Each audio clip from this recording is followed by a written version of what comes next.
All right. Ready. Ready. Where we are and what we're doing. Oh That's yeah. all. Recap. Okay. So, what was the last thing you were coming from Tourmaline? Let's just say. I missed last week. Week before we were talking about how to get into the city. So. Oh, that's right. Okay. So basically, when you guys got there, they went around. They saw guards. It was very. They went around down here. They saw guards. It was very dimly lit. They went to the front gate, saw that there wasn't that much happening, and they were able to get in pretty easily. From what I recall, I don't remember exactly what the guards. I think maybe did you guys bribe them or anything, or you just kind of walked in? I don't remember. No, we just walked in. Yeah, because it's just sort of a dreary situation. They don't even fear being attacked, right? Because it's who can attack them at this point? And they went to they found there was a crowd of people here first, all around this area, these taverns and inns and stuff, and they found that they were having arena fights to determine who was going to be the human sacrifices. Yeah. And of course, Kirok joined in and tried to save the poor people, that were going to be set, basically lose against the ruffians.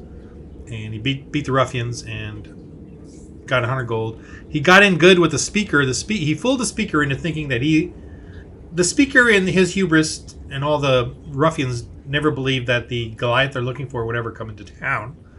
So thusly he was, and there's a few Goliaths in town, by the way. So that's he was able to, with some seriously lucky rolls there. Kirok was doing some persuasion stuff, and I rolled a 1. So he happened to pay. Did he pay you like 200 gold or 150 gold? On top of that, if he did, to whatever it was, but to go and find this the other Goliath, yes, that was, and the Goliath and cleric, which is really being around. So, and they also discovered that the Frost Druid, along with the ruffians, were not going to sacrifice themselves, and were still taking poor little peasants to the sacrifice out on the lake, which is what they were heading out to do, or eventually they're packing them up for that. And then, of course, you guys met before and after the dwarf over here, who sold them some pretty good weapons. And Barona, you could obviously talk to him now about maybe buying a weapon, because we didn't do anything for you in the gnome, or I tried not to anyway. But they have befriended the dwarf, the crusty dwarf, and he's of course hiding away, and all the people are hiding away that are, from all this, from the winter dread and from what the speaker is doing. They're hiding away in the sense of, someone may come in knocking on their door, but they're hoping they'll be the last ones left. Hopefully before until the winter dread ends. Drinking my iced coffee to wake up. Did we upgrade? We didn't upgrade Totter's or Barona's stuff, huh? No, I don't think so. No, but he did offer some stuff. Okay. Now's your shot, Barona. Grendel, the fine dwarven crafter.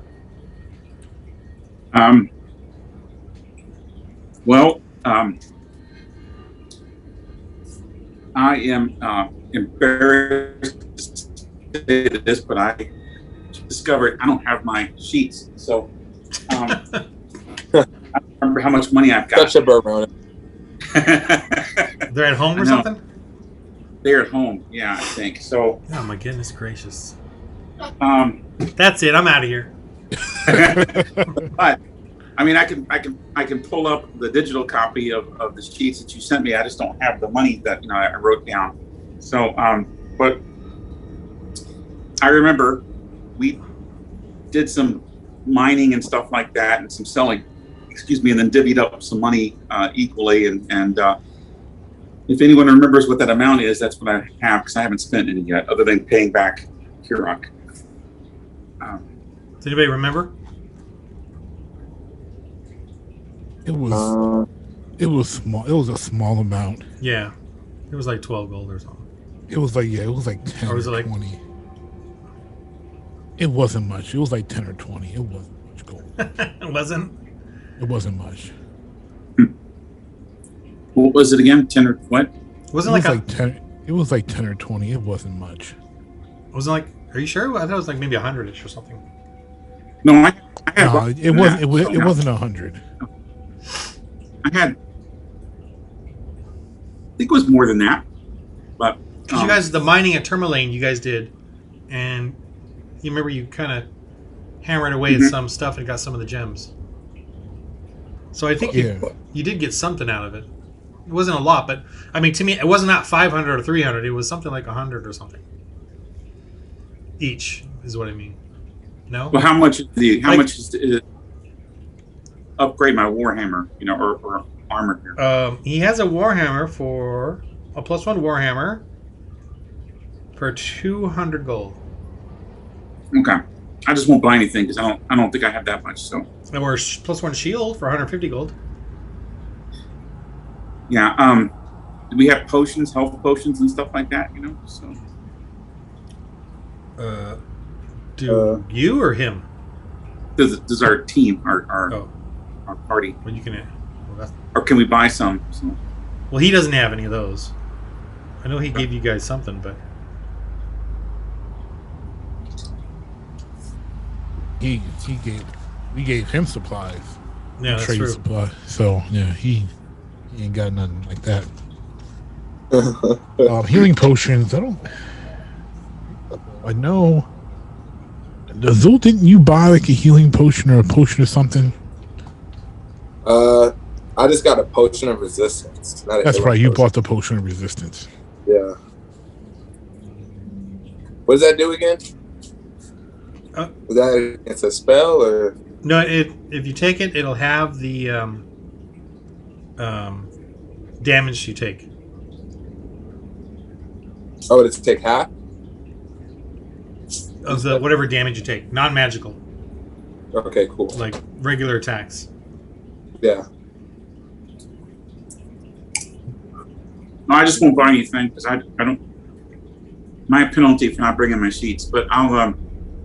If we're still in Bremen next week, I can return here and maybe buy some. Well, this is Targos. Sorry, so yeah, that's fine.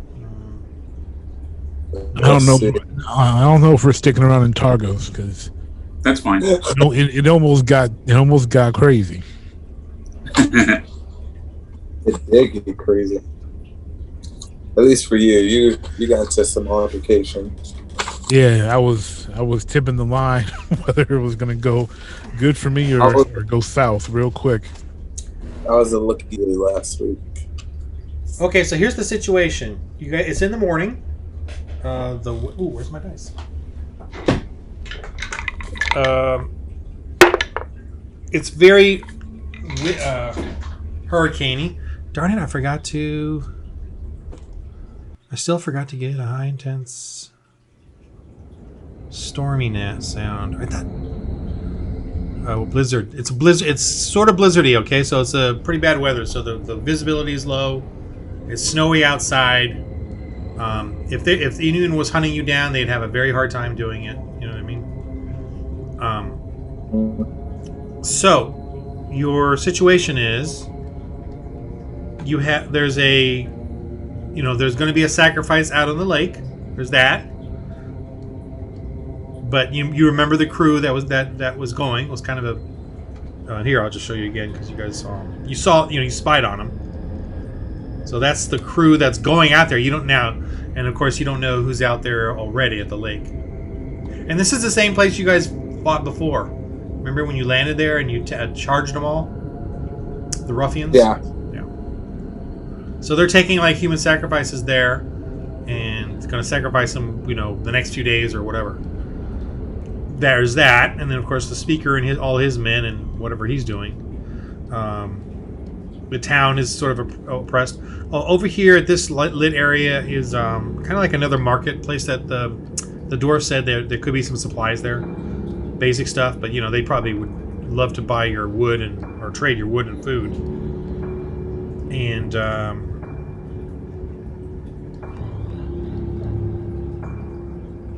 yeah, that's Targos right now. So is this bad weather expected to remain until we take care of source, or is this blizzard? Are these blizzard conditions going to pass if we wait it out for a few more hours? Yeah. Well, no, they're random, or whatever. I mean, I don't. Okay. Yeah, don't think that I'm making that way to make you do something. Don't metagame it. Don't metagame it. I'm asking my teammates, should we wait for the weather to get better and then go rescue these people that are going to get sacrificed, or should we trudge out there now, or what?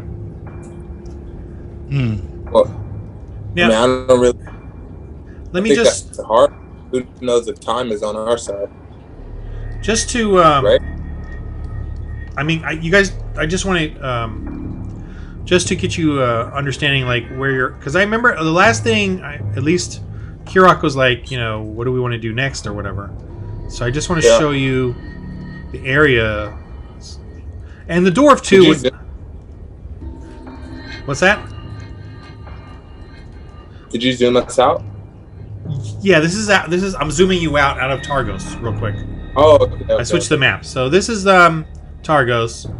Bremen is right there where you started. You've gone to Lonelywood up here through the lake, and I guess you left all your boats at Lonelywood. You left your boat there. Tourmaline is where you did the mines, and then you came. Oh, you met these scary winter wolves over here that were heading towards Tourmaline. Yeah. And damn, we're over. Yeah, so you're kind of full circle, really.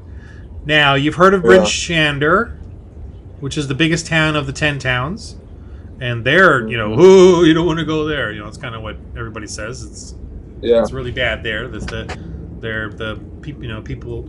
I mean, you can talk to the dwarf more about it if you want. The dwarf kind of knows some stuff. You do know about the Dwarven Valley way up here where you guys went, and the Yetis, and this is Kevin's carrying like a big mountain area where there's supposedly a lot of Yetis.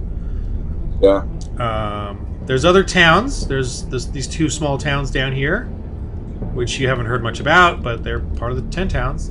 East Haven is a large town over here on this lake. It's actually pretty big too. And again, and like you guys said, you don't know exactly what to do. You really don't. Yeah. And these 2, Kaer Koenig and Kaer Dinaval, are kind of like considered old royalty, like old towns that had a line of royalty on them. They kind of had actual keeps or castles. It's not big. Yeah. But they're kind of have a little different flavor to them than the other towns in that sense. I'm just telling you stuff that you guys kind of know, or it's knowledge of your characters just kind of know offhand. Just to give you a sense of the area. The other things you do know is that there are sort of tribes way out here. Okay, the Goliaths, are way out here somewhere in the mountains. Just showing you way out here somewhere. All right. Yeah. Way out in the blackness. Yeah. The spine of the world or whatever is way down here in the south, and no one seems to can be able to pass it because of the blizzard, like the Saruman thing, unpassable. The map on my screen is all black. I'm just seeing. So. Oh my gosh! All right, let me turn that on.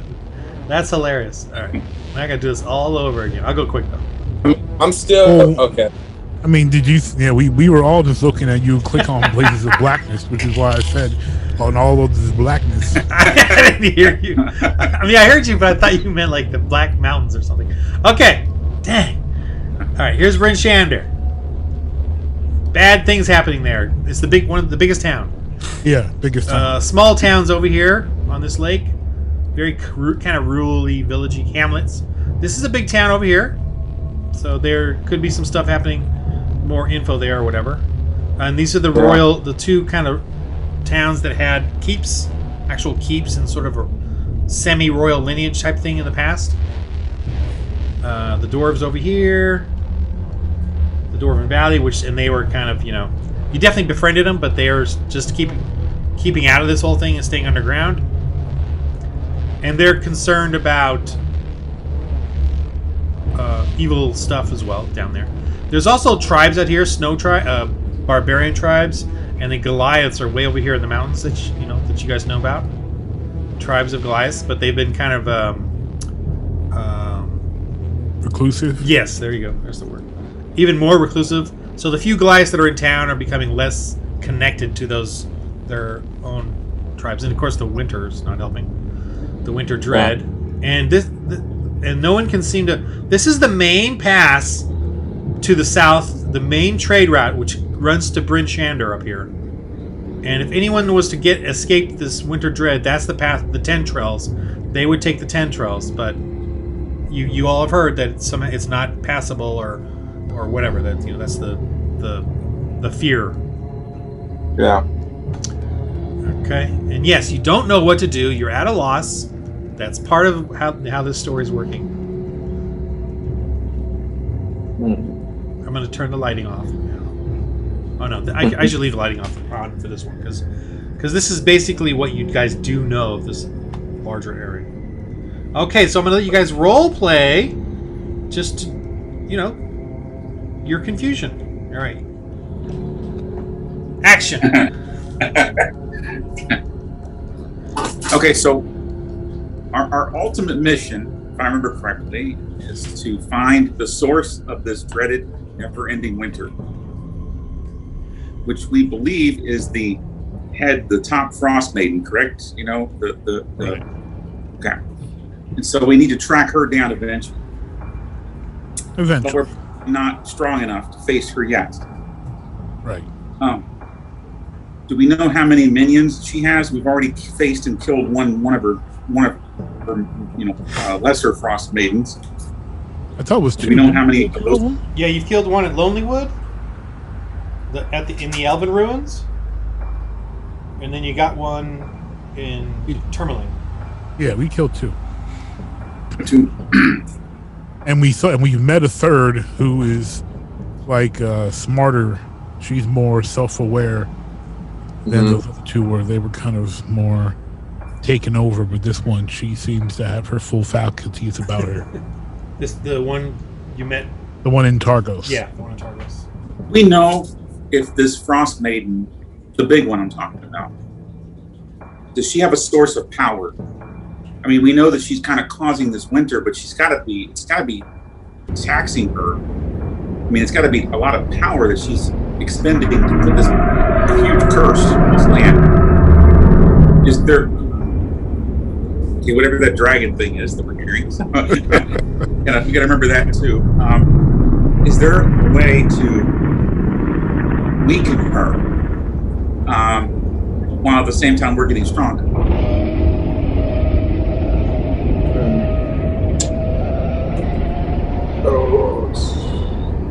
I mean, do we have any idea how she gets her power? And I guess we can ask this dwarf here too. Take some notes. So that happens every morning, at 3 or 4 or 5 a.m. Up above the clouds. But go ahead. Sorry, continue. Well, say it again. You're asking if you know how to weaken her while you guys are getting stronger, right? Right. I mean, these human sacrifices, I'm willing to bet, have something to do with her getting her power. I mean, it's probably not humanity that she wants these sacrifices, right? I'm guessing so. Some very some Game of Thrones White Walker type power absorption. There's somehow that she gets the life force from these victims. Right. That increases her power, probably. So stopping these human sacrifices would presumably weaken her. And maybe if we could somehow unite these cities against her. I mean, that makes sense to me. Yeah, I mean, we're kind of like, just kind of catch you up. We're kind of trying to figure that out. So, like last week, I had a discussion with the speaker of Targos to try to, as we were drinking in the tavern, trying to figure out, his motivation. I found out he wasn't even from Targos. He's from a different city, and he was pretty much a lackey of the Frostmaiden druid that was there to kind of keep things under control. So the people of Targos themselves,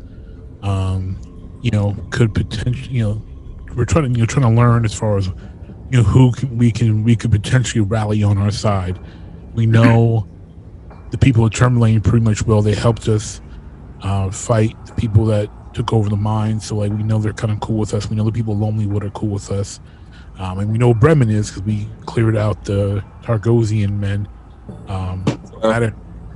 So we have some partial allies with the dwarves in the mines, and maybe strengthen that relationship with the dwarven because of the dwarven legendary forgery. Well, could it be? And thank you for that. It's good to know with the speaker. So. The Frostmaiden is basically growing her followers and trying to put people in charge of these different cities then, right? That's what it seems like, yes.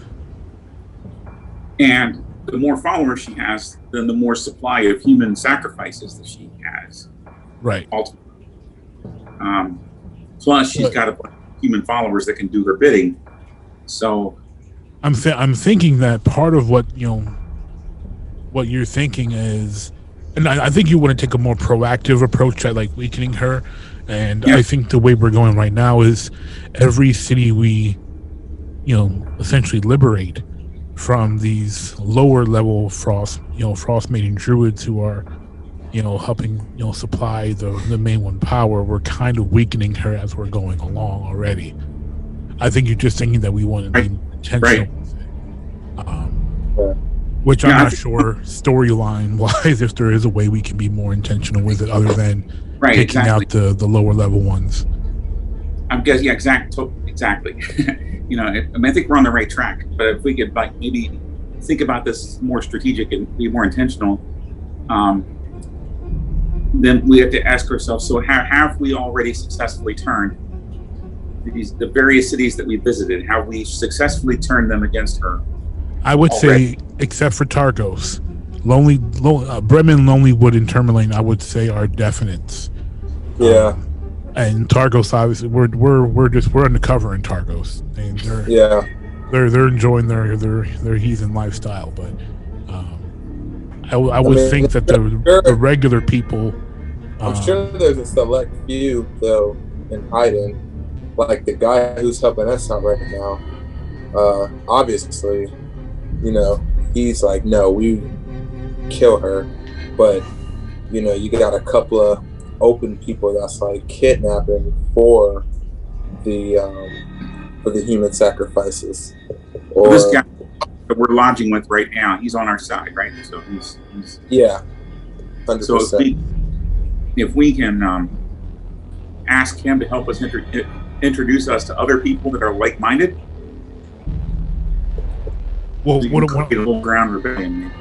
What I'm thinking, when it comes to at least like Targo specifically, I'm thinking that as we continue to adventure, we're going to have to make our way back there, and then within that time frame, essentially bring back what looks like, and we could probably do it like really easy by. If we ever swing back by Bremen, but by grabbing like some familiar things that identify Verona and Kirok, and just take them back and like, hey, this shows that we killed them, and grow further trust with the speaker, and kind of playing behind the scenes and trying to learn what we can from, inside the organization, undercover wise. But I think the people of Targos, like the people that are being oppressed, essentially, if we can somehow get rid of the people in charge, they would eventually turn, as well, and be at least cannon fodder to join an army or something like that if we had some big climactic. So basically, we can choose. There's a lot more work in Targos. Like Targos, it's not as like, every other time we've been in, the speaker has been cool to talk to us and the speaker's been fighting against whatever the Frostmaiden, has out there. But this one speaker is in league with it, so it's going to take a little bit more strategy, from us to. Are you confident the speaker has a lot of? I'm confident that this speaker knows. I'm confident this speaker is mid-management, so this speaker knows enough to help us get upper management, and is important, but obviously not super important. But he knows enough to really help us out, and because he is not from Targos and he's the direct face to the Targosian people of this oppression. Once it's time to remove him, then the people would be very happy with us and be on our side. But we'd have to. He's got powerful allies. So what's your plan? We just go. My thought with him is to gain his trust, which is why I mentioned faking that we killed ourselves, because he hired us to find us. So swinging back through Targos and presenting him with some type of cleric helmet that shows just something that kind of deceive him further, that we took care of the task that he hired us to, and by to kill us, will put us in a situation where we can learn more from him about what's going on with the Frostmaiden, to see how much he trusts the Frostmaiden druid, and where he was sent from. I think that would be really helpful in just learning more about what's going on, because he seems to, so far in our travels, he's the only speaker that's been in league with the Frostmaiden, so he's going to be a very potential source of information. How confident are you that this deception will hold? Because I'm actually, being that I bought some dice, I'm feeling a little better, because Roll20, I don't trust Roll20. I trust my own hands in rolling to give me some good rolls better than Roll20. I still think Ron's got some Roll20 button he's just pushing back there. See that? Yep. I don't trust that. So I'm feeling pretty good, because I got away with a lot of deception last week. So I'm hoping that streak continues. And Ron was rolling ones, and that was great. Well, remember, use your guys' strengths. Yeah, I got lucky, because talking is not the gift of gab for Kirok.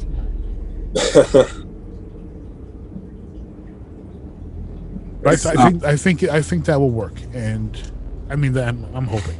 I think that's a great place to get information, and if we look like we're mercenaries that did a deed for him, he might send us as mercenaries to other places that we can use to find more information. I like serving our own ends. If we could maybe amp it up a little bit, we find some dead bodies that are like scorched or something, and then dress those bodies in our clothing, and then bring them back. So we're not just bringing back equipment, but we're bringing him corpses. Yeah, maybe. Now, I'm not suggesting we go killing some people. I'm just saying is I didn't think you were going that way. My thought is that could be accidental. Yeah, I mean, my thought. I wasn't even thinking that way. My thought was that with all the zombie-like possessed bodies that we've come across right now, I wouldn't want to take the chance with that. And I don't think in this story that anybody would be like, "Hey, I expect to see this," an actual corpse or whatever. You know, I don't think they would be checking that hard personally. I know I wouldn't, living in this world. So I would say that, oh man, it's, well, if you're confident. Yeah, I mean, I know what you're saying. 'Cause, you know, you would want more than just, you know, essentially what I think is like if there's a cloak, you know, I think we would do the, you know, what happened in Joseph. Like, hey, all right, here's a cloak that everyone knows is from Bremen, and it's a cleric cloak. Yep, I'm sorry, we're gonna have to cut it up and put some animal blood on it, and be like, look, we killed him. Do they have any kind of talisman or any kind of wizard or something that could? That would be potential. I mean, if the Frostmaiden druid would be with the speaker when we're talking to him, that could possibly try to use some magic to wield out any deception. I'm hoping that we would just catch him back in the tavern, like, hey, let's go out for a drink. You know, warm up by the fire and have a drink and talk like we did the first time. Which is, I would think the Frostmaiden druid would be unlikely to be at that meeting, and hope for the best. Because you guys seem to be buddy the first round. Yeah, he had deception to take him out. Because we could. Have they already seen me? Yeah, but not close up. Yeah, and we kind of disguised you like you were a slave, like you know like we had captured you. So okay, could you bring me back as a prisoner? We could say we killed Kirok, but here's Barona, and as long as you guys can keep killing me, you know.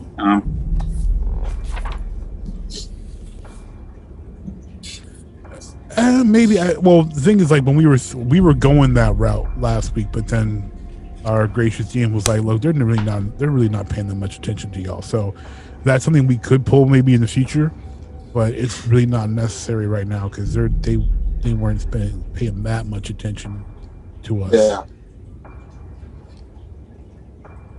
All right.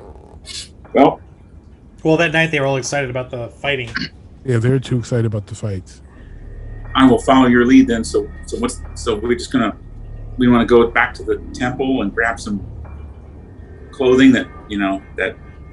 Well, I think what we have right now, when it comes to that, what we have right now would be best for that because, like, you know, thinking story-wise, any stories, any tales that the speaker is hearing, he's heard about our descriptions as we are now, as we've been, not of anything that we've left behind. So, like, let's say we have an old weapon that we've been using for a while. We haven't been using lately. You know, that would be something like, look, we killed him, and we've got, you know, here's the great axe he used, here's the crossbow he used to destroy the, you know, that outpost you had, and, you know, here, you know, we come bearing these gifts to, you know, and then let's celebrate. We killed him, and this is good for you guys, and, you know, but we don't want to be, you know, we don't want to show anything that's too obvious.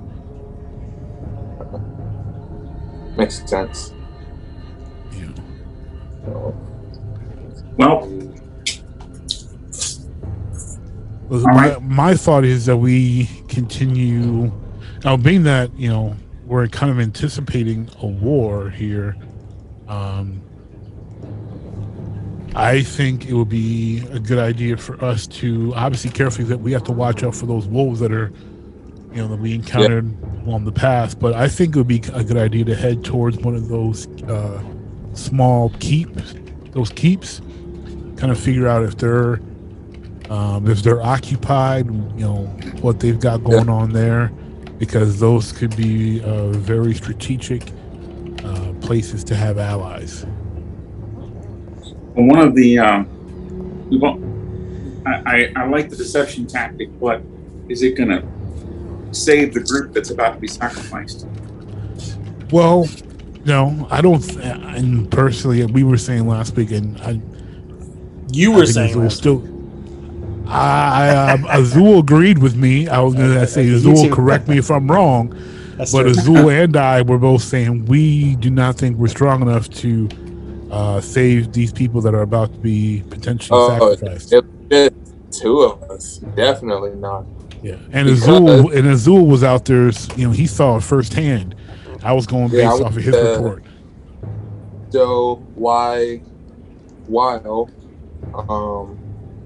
Kirok was in the bar drinking his life away, my job was to follow, and I'm letting you know they have a squad.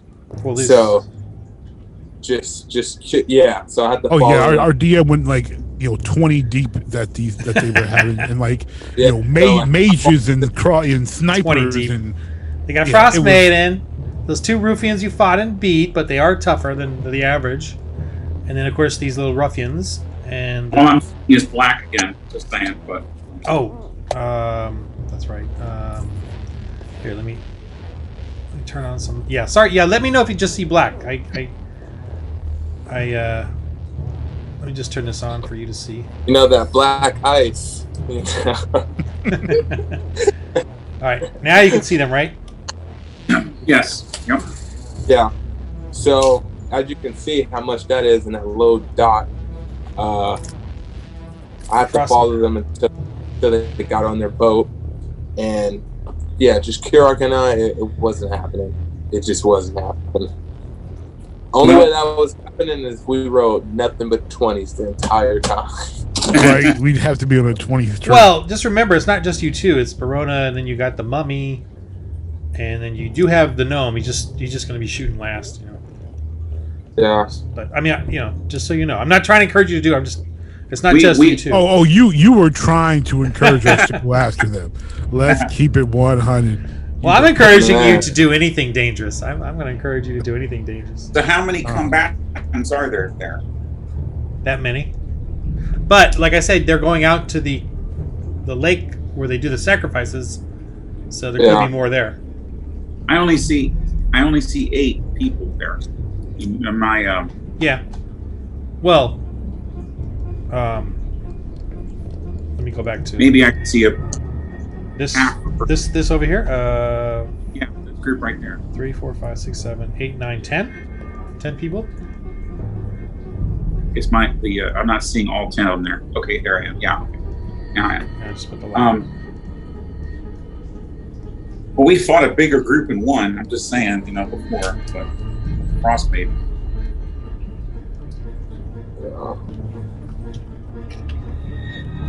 What do you think, Azul? Do you think we can catch up to them, and do you think we can take them out? I don't know. But we will lose our undercover strategy if we go fight them.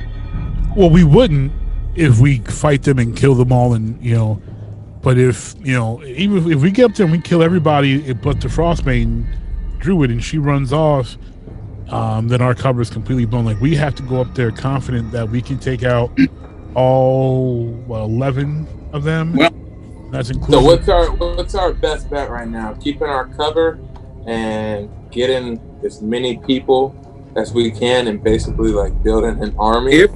If we're successful, though, you're right, Kira. Both strategies could work if we're successful. In fact, it could even help us, because we could proclaim ourselves like the heroes. And follow me for a second, because as far as the speaker is concerned, he sends his party out to sacrifice these people. That party gets attacked and wiped out. We could be the ones that come back to the speaker and report, hey, those guys you paid us to look for? Well, they attacked and wiped out your party up there. But thankfully, we got there in time and we were able to kill them. Here's their equipment, And so, we could maybe sell it, and we could accomplish both things. That's if we're successful. That is an idea, and that would be if we were successful.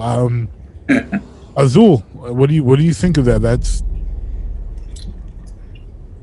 Would you want to risk that? I'm not saying no. I'm contemplating it. I just I want to know what Azul thinks, if he wants to risk it. I don't know, man. Because if it doesn't go our way, then we're just starting from ground zero again. But I feel like this is kind of the first time we legit have leverage. Like we legit have something on our side. That's like, so I don't know. I'm 50-50 on it. A part of me wants to like be smart about it, play it out. But oof. Let's see. Ron just rolled a 16. I don't know. I don't know if roll 20 is working. Well, you see the dwarf looking at you like. Dwarf, he wants. He's wondering why we're still in his shop. Like, if this. Oh, he did give you the resistance potion, by the way, and one other because he wanted you guys to go out and fight, and liberate the town. Is this honestly? I realize this is a big risk.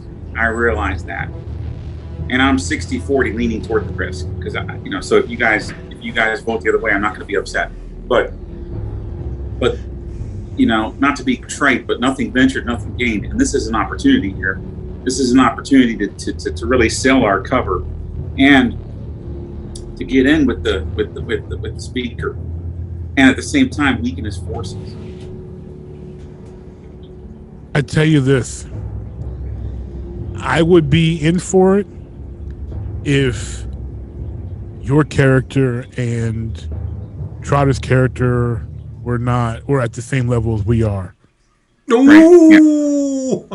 And obviously, this is obviously not this. So I'm, to you, and obviously you have pastoral duties, as does Chris, that I do not allow you to miss.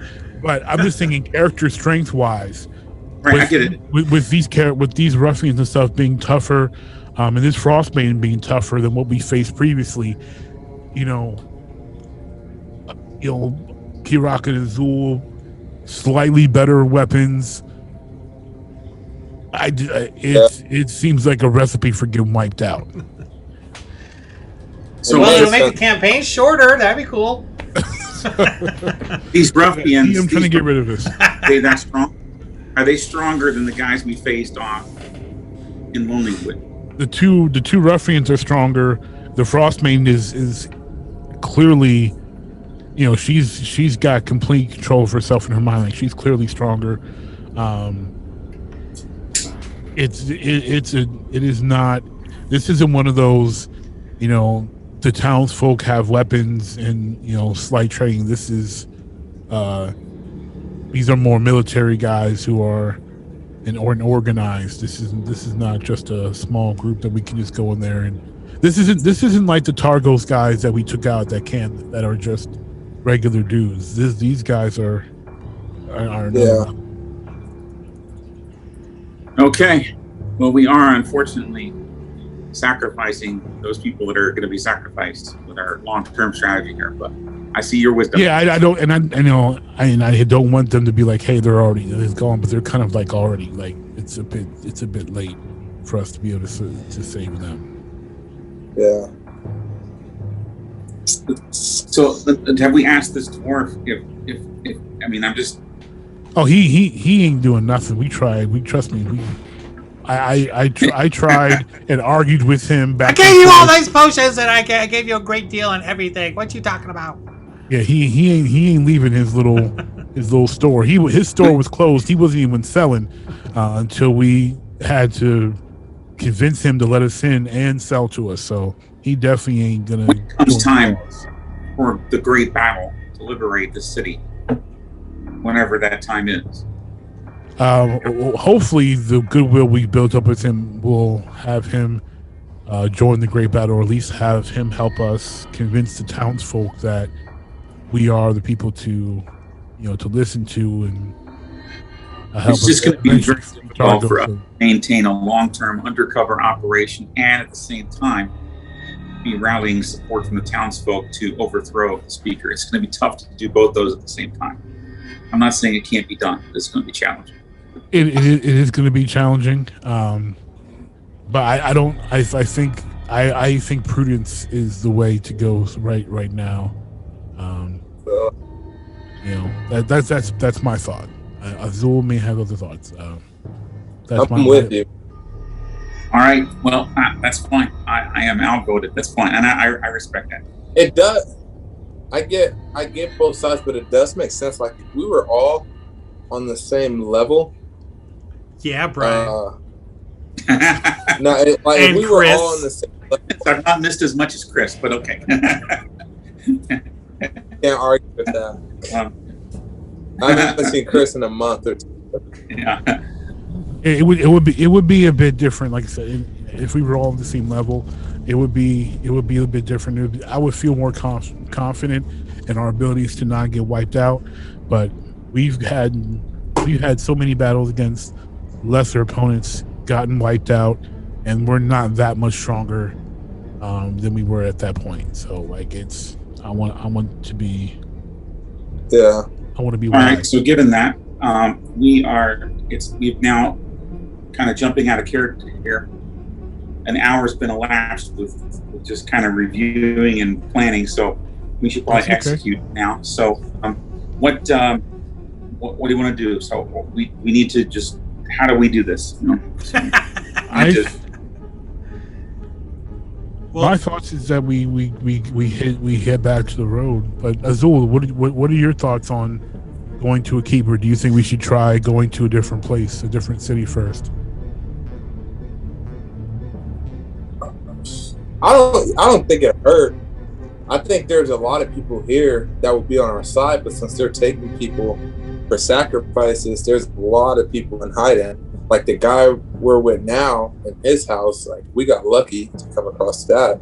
So, you think we should stay in Targos and try to get more people to try to figure out, because the thing is, like the thing is, if you remember during my drunken chat with the speaker, all of the known or anybody that had risen up was killed or ran away. So I don't think that level we're going to find that much level of support in the town. I think those people that we need to find, that are looked up, that have the clout in Targos, if any of them are still alive, are going to be outside of it. We will more likely come across them in our travels to bring them back than find some hidden leader just hiding out in Targos. Yeah. So where would we go? Well, that's what I'm asking. Like, I was thinking about heading toward one of the keeps, but there's obviously Ron said there's the other big city, which I think is probably maybe a bit too much. But there's all of those other towns, those two towns near the lake. There's those two keep castle type places. There's that are smaller that we can go to and figure out what's going on there. Those would probably be better if there's problems there that we could fix and potentially free to join the cause. Then they're focusing on a bigger, more populated with the enemy city like Targos or the other one, Bryn Shander, right? Those two I think are like, we're not going to try to take those places back, but East Haven may be okay. Caer Dineval, Konig, Good Mead. Good Mead sounds great. That's a great place to visit. Or Dugan's Hole. I think those places would be better to. One last question on this group that's being taken to be sacrificed. Not to beat a dead horse, but just one angle in this. Are they going by sea to the place of sacrifice? No, dog sled. Okay, so, but do we know where the location of the sacrifice is? Yeah, because you guys attacked him that first time. Remember when you landed there? I recall we were on boat, though. Let me show you. Just to show you. I've given up. Don't worry. This place. Can you see it? Yeah, that's where we killed the that was the Targosian. Oh, here you are too. Place. Oh, look, you're there. Might as well. He's trying to kill us all off. But can you see it all? Yeah, I can see it. Okay. If we were to attack them at sea, would that get even up the odds? We don't have our boat. Yeah, you don't have your boat. Our boat. We left the boat. Yeah, we'd have to somehow have our either hit like a warp portal or something to get to Lonelywood. I'm sorry. No, we left. Yeah, Lonelywood. Yeah, Lonelywood. Did we leave our boat in Lonelywood? Yeah. Left in Lonelywood. We left our boat in Lonelywood, docked in Lonelywood.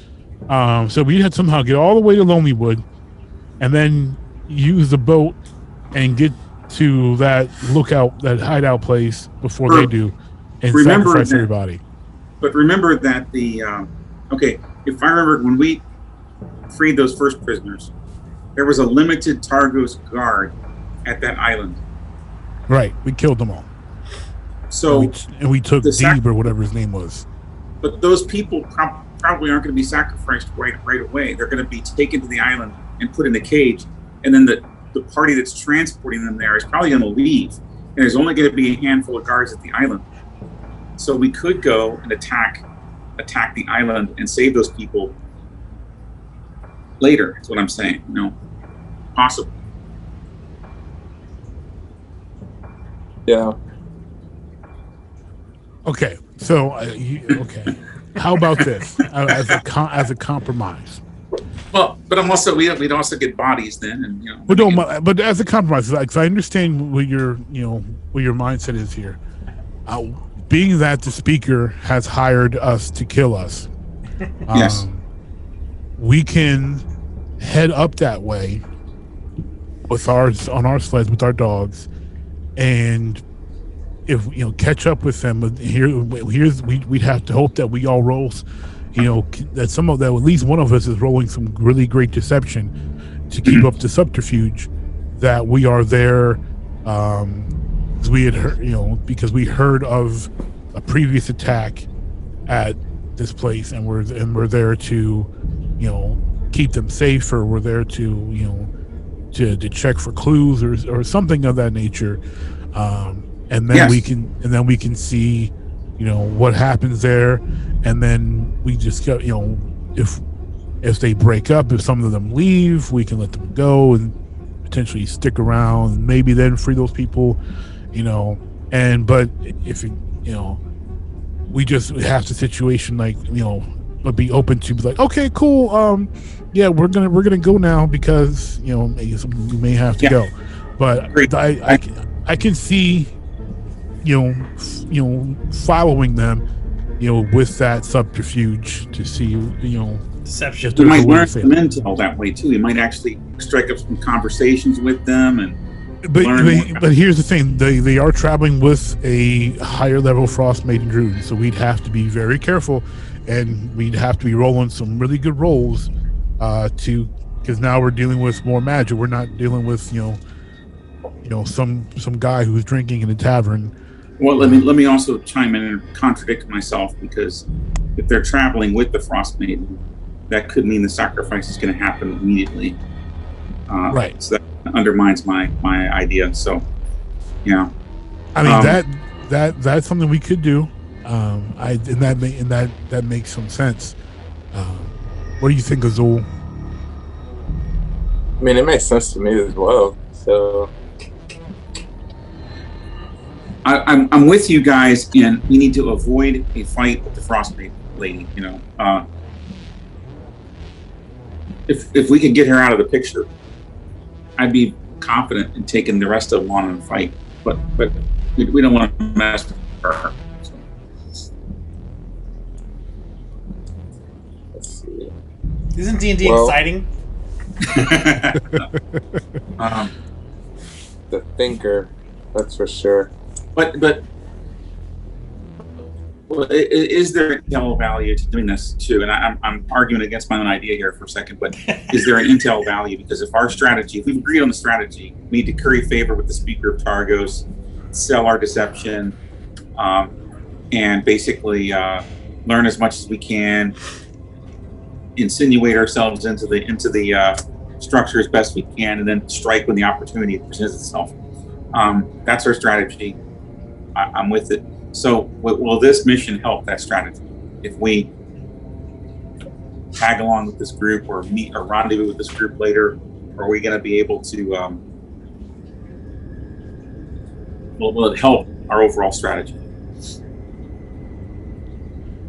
That's a good question. Yeah. Because if not, I'm okay to head over to where I forget the towns where the keeps are and stuff, the royal towns. We can just do that.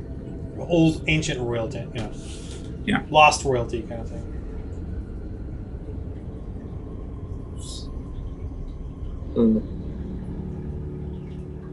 It seems like those are the best choices we have right now. Is one of those two courses back.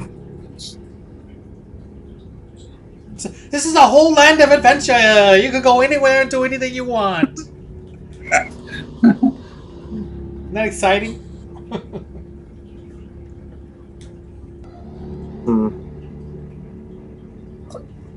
Let's just go with. I mean, Kira, your original plan was just, let's go somewhere else, right? And then just see if we could get more people. Yeah, my plan is just to go to one of these the more smaller towns we have on our side, the better. Because I mean, to me, I'm just thinking strategically. The more smaller towns on your side, the better when it comes to dealing with the bigger towns that are likely more corrupt, like Bridgehampton and like Targos. And also, are you looking at East Haven? East Haven or Goodmead or Dugan's Hole or something like that. Like some East Haven, just because I think you're talking about size is relatively big too. Okay, well then, just so you. Okay, I'm looking at this. I'm looking at the small white cities, and not color. Just they're white dots. Yeah, so the white ones are safe. The black ones are not safe. Yeah. So Dugan's Hole, Goodmead, Caer Dineval or Caer Konig is I'm thinking should be like our. Well, they're not safe. They're smaller. That's the northernmost one, right? Why don't we start this, work our way down? Go up to Caer Konig, however you pronounce that. Then go to Caer Dineval. Just work our way down. We can skip East Haven if we want to, and then go to Goodmead after that. I mean, that's fine. That's a long-term play that you're talking about. But that's fine. We just basically we're reconning the rest of the map and gathering as much as we can.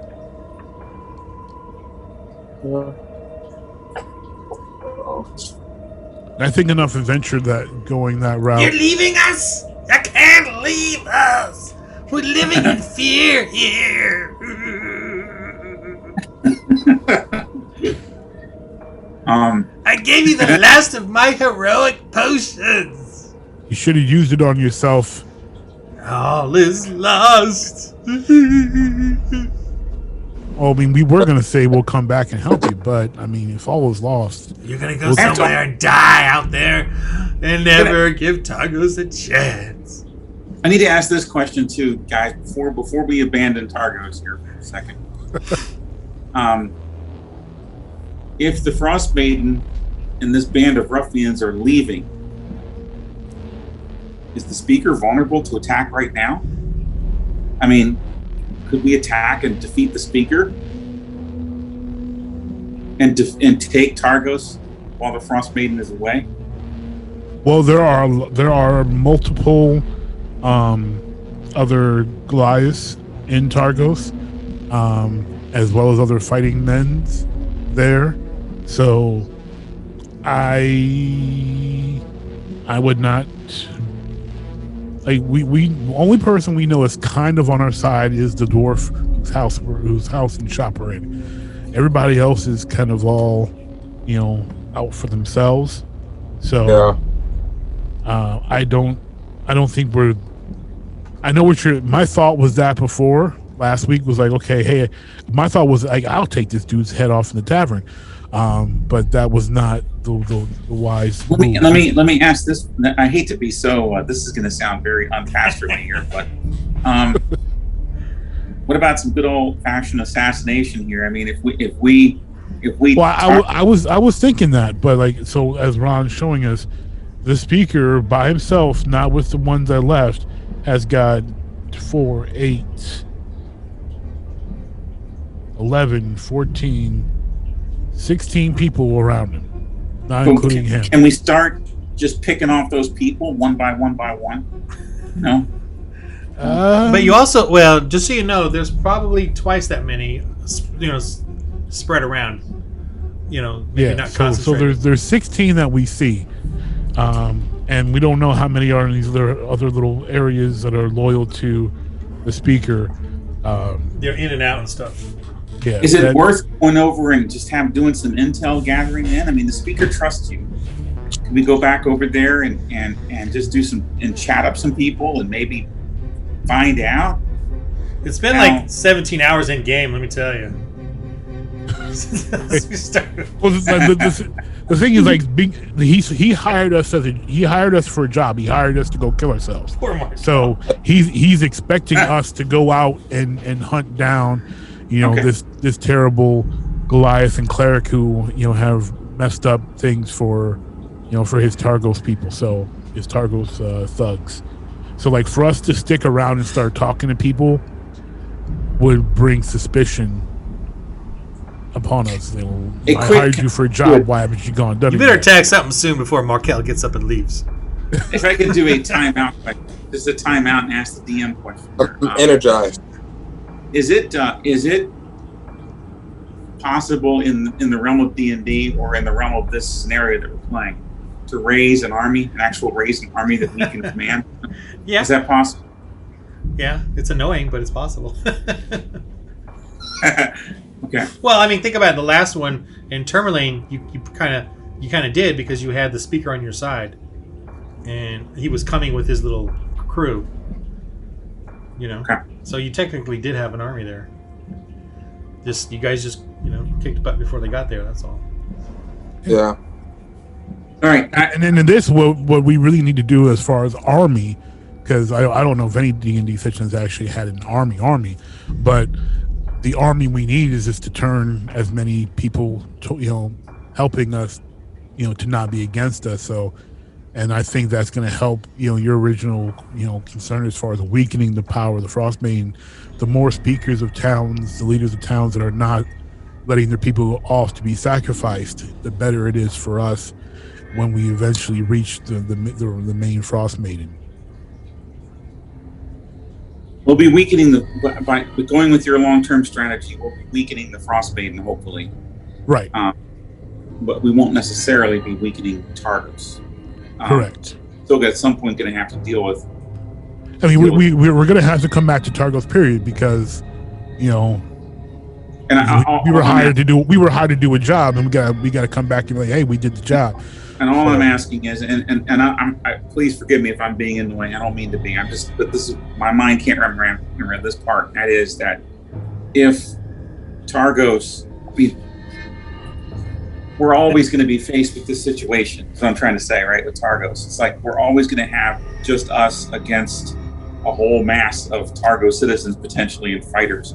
Now, presumably, I guess we'll have raised our value and strength, maybe. But the hope is that we can potentially find the people that ran away from Targos, that were like the heroes of Targos that left before they could get killed, and potentially gather help in that way or learn something that can help us. So when we go back, we can we can gather them. So like with the dwarves and the dwarf character, we were able to convince him to let us in because we had helped those dwarves in those caves, and that convinced him, even though he had boarded up his place, to let us in. So we're hoping we can build goodwill with that we can bring back to Targos, the Targosian people, and be like, hey, we're here to help you. Let's do this thing. Sounds good. All right. So where do you want to head to? The northernmost city, Kyr, whatever it is. Kerkernig. Oh, that sounds fine. We can head down that way. Our way down, and we can just start. Yeah. Where we are. Yeah. No, that's cool. We can head that way. We just need to be prepared. If we run into those wolves again, we may have to fight and not be able to run through them. So your best pathway is to go back the way we came, isn't it? Kind of. No. Take the road towards Tourmaline, and then. The problem with that is, if you go through here, it's rough terrain. The dwarves have not made roads for anyone but themselves. The human roads that go through Bryn Shander, and then can you see all my arrows? Are you guys zoomed out? Yeah, I can see them along the east way, and then up along this way. That's the human roads that you know of. This area is just harder to travel through. Yetis, the mountainous region. I'm not saying this area is safer, just based on your own knowledge of it, but you do know this area tends to be slower, rougher. You can do it. I'm just telling you. This is the open road. This is an open road, or it should be. But of course there's snow. But I'm inclined to take the main road. You don't want to fight. You don't want to fight more Yetis. Get more XP. We can get our dog sleds and just take the main road, And, yeah, it'll be quicker with the dog sleds to get through the land than going up and down the mountains. These are technically hills. What do you think, Azul? So we can get going. You could encounter the dwarves again, though, if you're careful enough. That's true. Now, if we do it the main road, Azul, what do you think? Woods or main road, Azul? Is that too much exposure, you think? The main road, too much exposure? Yeah. There's definitely that, yeah. Does the main road go right into East Haven? So are we... you could avoid it and go, I mean, we don't have to enter the city walls. You can go around it. We just go by, yeah. You can skip All right, let's go that route. Okay. The roads? Or you can go back to Tourmaline and then go across, hoping not to, See, I don't like that word, hope. Yeah, I'm trying to put that in there just to scare you a little. It sounds like the roads is where we're going. Okay. And I don't really fancy fighting Yetis myself. So alrighty. You hear the cries of sacrificed human souls. Look at him trying to make us feel bad.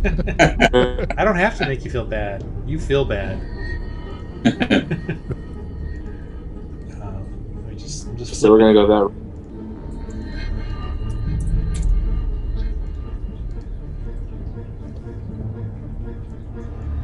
Okay, so you guys head. Anything you need to prepare? Oh, food-wise, you got to eat and all that before you head out. I'll say it's still in the morning, even though you guys have been talking on and on and on. But food-wise, what do you got? And Wood, the dwarf's not gonna, he's not gonna well, I guess while he's cooking his food, I guess you can cook your food at the same time. The food that you gave him, but you guys got to eat food though, and feed your dogs. So the dogs is what, 3? What was it 3? Was it 6 pounds? Or it was a quarter pound each dog, right? They live on air. 6 dogs is, so let's say 2 pounds. I could do 2 pounds per. It's 2 pounds per 6 dogs. Yeah, so 4 pounds. All right. 4 more pounds of food gone. Plus you feeding each other. Plus feeding yourselves.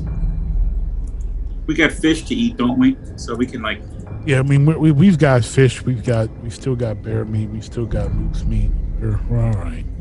So what do you want to eat? What do you want to subtract out of our inventory and say we ate? So I'm gonna subtract out the fish because that's what we had the most of. Okay. So you're definitely heading out, right? Yes. For sure. Yes. No regrets. Zero regrets. All right. So you guys head out.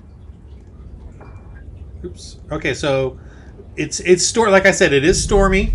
There's no goodbyes, no one waving. It's just a dreary, cold, stormy.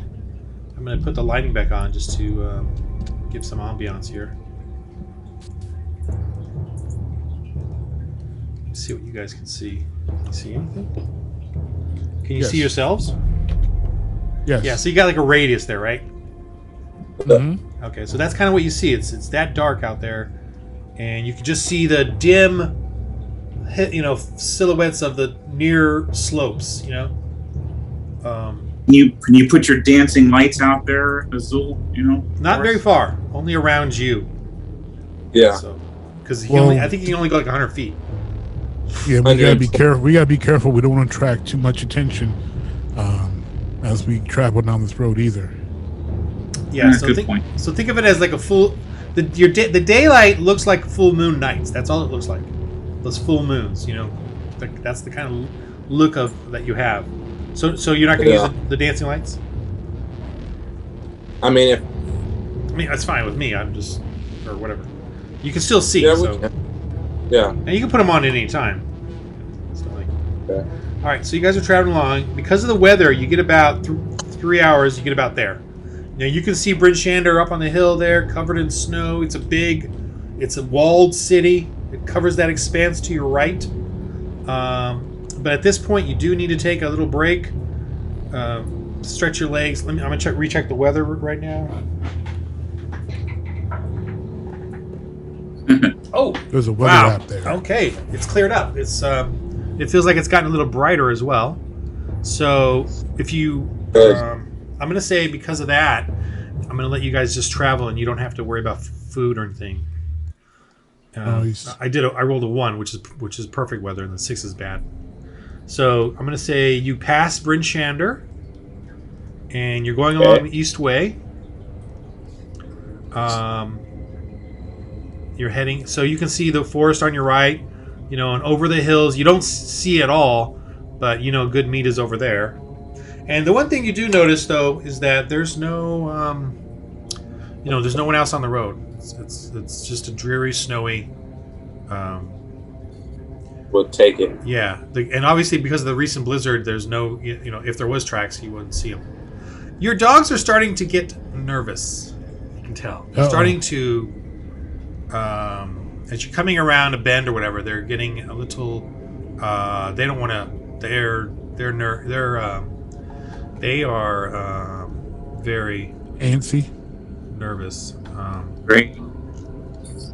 So, hold on a second. So maybe we should pull in the good mead.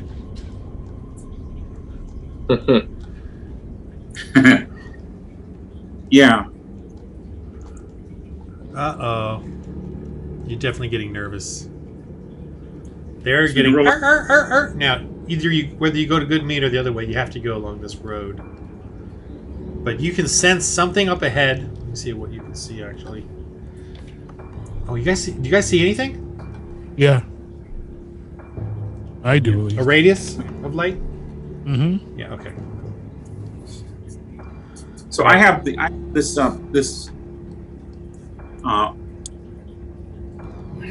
illumination thing that I can illuminate an object. Is it something I can throw, or is it just something I can? Yeah, you can illuminate an object and throw it. Yeah, All right, let me do that. I'm going to illuminate a rock and throw it. So, okay. Well, I mean, just so you know, his dancing lights work way better. Okay. But you could do that. You could still do it, though. It's not a... Here, let me get... All right, then Azul can do the dancing lights then. Gotcha. Let me get your lights out for you. Make them lights dance.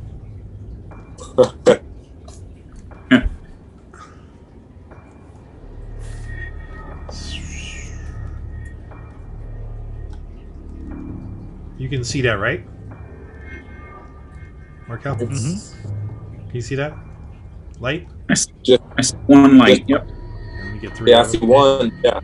And 2 lights. They got to stay relatively within 20 feet of each other, so relatively close. But I think you can move those, Markel.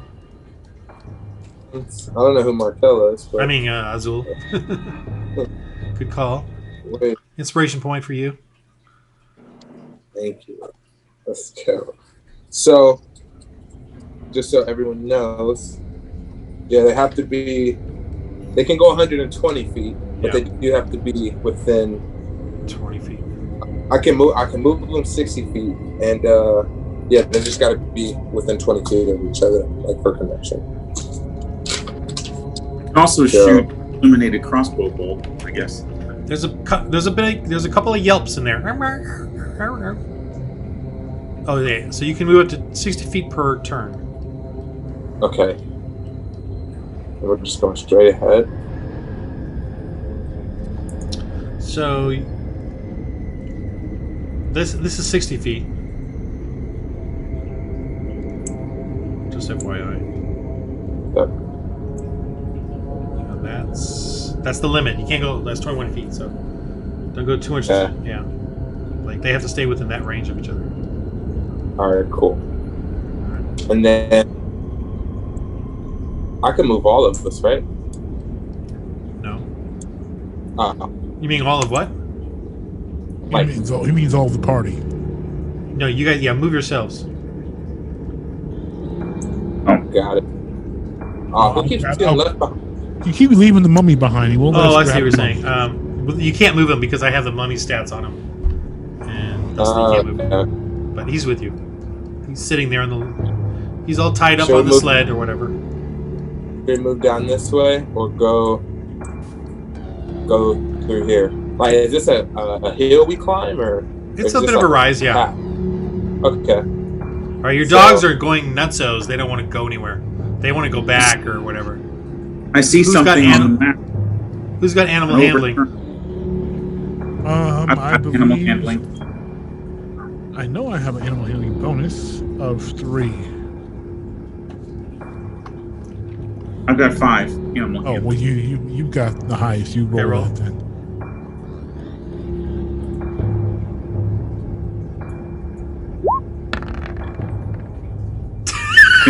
That looks like a 19 to me. See, roll 20 behind.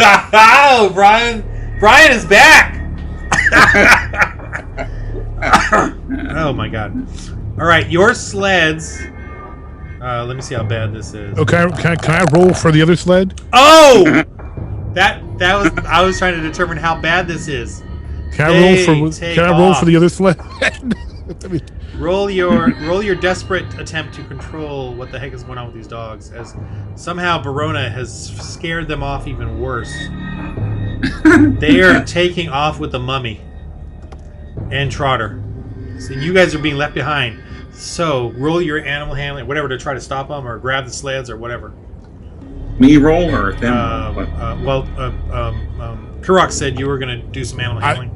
Yeah, I rolled a 17, so that's a 20 total. Okay, so you are able to grab. I'm just gonna say you're able to kind of grab this first one and sort of control them, but they're still going this way. I'm gonna give you 5 hit points of exhaustion, so hit points of damage, but it's Okay. more like exhaustion. Azul, do you do anything? Barona, you're down on the ground. Azul, what do you do? Great. I mean, can I try and go after? I don't have anything for animal handling now. You can do whatever you want, or whatever you think can help. I don't know. You can spells. You can. Yeah, I mean, or like, what's your athletics? Maybe athletics can work. You can fireball them all. I don't know. Whatever you want to do. Don't toast our dogs now. Yeah. Hot dogs. All right, guys. What if I use like disguise self? Like, what do you think that? What could I use for that? To, You're like, so desperate to use that. How the heck will that help? Yeah, I don't know how that helped. Unless you think Yeah. unless you think a giant walking pork chop is going to convince these dogs to not go away. It will convince me. It will convince me. Yeah, I don't know. What were you gonna about do with that. it? What were you thinking of doing with disguise self? I was asking them, Oh. or maybe a minor illusion. You know, that can go 30 feet. So if we can't catch up, at least something with that. To at least. If they're running away from us, if we put an illusion so that they turn back toward us, you know, if that makes sense, like put something else out, scare them back to us. You know? Minor illusion is also, I think it's 1 sense, so it could be something other than sight. Let me see, like a sound or a smell. I'm trying to remember here. It's you can create it. Oh, okay. Sound or an image. Okay, so one or the other. What if I did a dog whistle? You would need animal handling knowledge though to do that. But I mean, it's not a bad idea. But you would need. Well, since I don't have anything for animal handling, guess I'll just give it my best go to grab You can do on. it. Do you have athletics or something? Athletics. What's your athletics? 2. I mean, I can roll high, hopefully, and add 2 on. You can roll high. We believe you can roll high. So I'm just gonna try and get a hold. Try. Get a hold. 12, 14 total. No, but at least you're closer-ish. He's got the reins. No. Man, So can I get off the ground and try to roll myself now? You know, like, or is it too late? Roll. I do want you to make a roll for me. I'm not telling you what though, but go ahead and roll. Roll.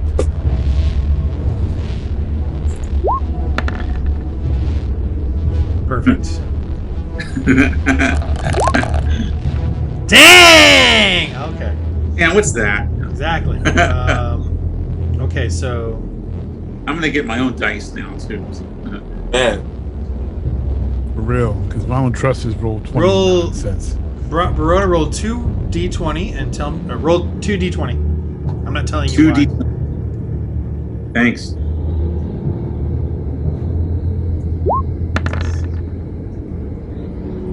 Okay, this is exactly.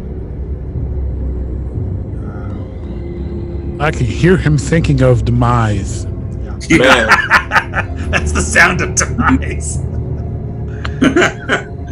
If you're wondering what that demise sounds like, Mm-hmm. that's it. Okay. This is great.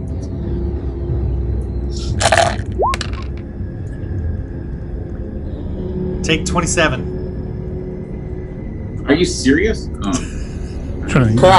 I think you killed him. I think so. Might have. I don't know. Actually, I don't even know. I don't have my sheet with me. So. Do you have the digital one? Yeah, but I'm now on armor class 15. I know that. What's my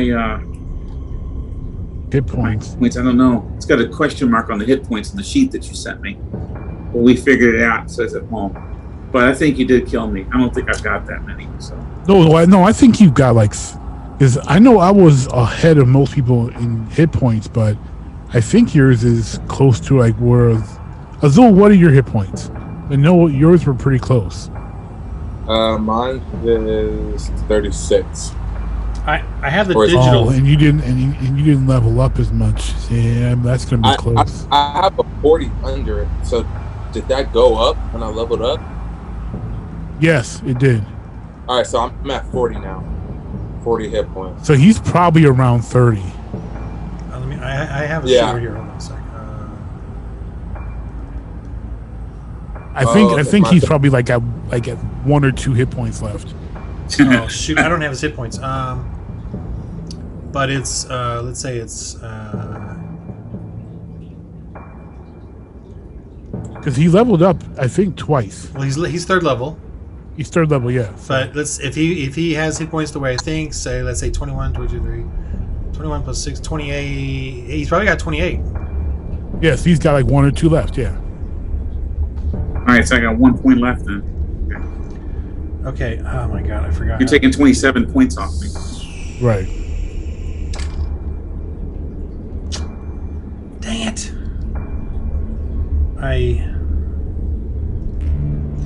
Okay. You guys, because of the strain, because of what you're doing, and the dogs are going crazy. They're yelping. They're running. I mean, you just took a lot of damage, Kirok, trying to grab. You know the exhaustion thing, and you're trying to control them. And Azul, you're just trying to run after him. You're in the snow. It's really vigorous stuff I'm talking about. Because remember the dogs. I know, but it's still slow. It's still slow trudging. Whereas the dogs and the sleds go through that snow really easily, right? And you guys are desperately trying to, and of course you fell down, and suddenly, Verona, you're freezing. Just a huge freezing, just comes right over you, and you just feel yourself. All right. Okay. I want a this is a disadvantage roll. I'm explaining this to Kirok and Azul perception roll. I'll do it for for Trotter as well, just to be nice. It's a disadvantage roll, so roll 2d20 and pick the lowest. Nat 20 for the first one. Oh boy. That would be great if I got 2 in a row. 15 for the second one. Okay, well, 15 is not bad. 15 plus your perception. And same with Azul. Perception. 20. Perception is plus 3, so 18 total. Well, disadvantage, so roll again. Pick the lower number. Me? Yeah. 16. Okay. You said perception? Yeah, so I'm sorry, well, both of you did pretty good there. So what was your perception, Matt? Or Kirok? Was plus 3, so 18. 15 plus 3, so 18 total.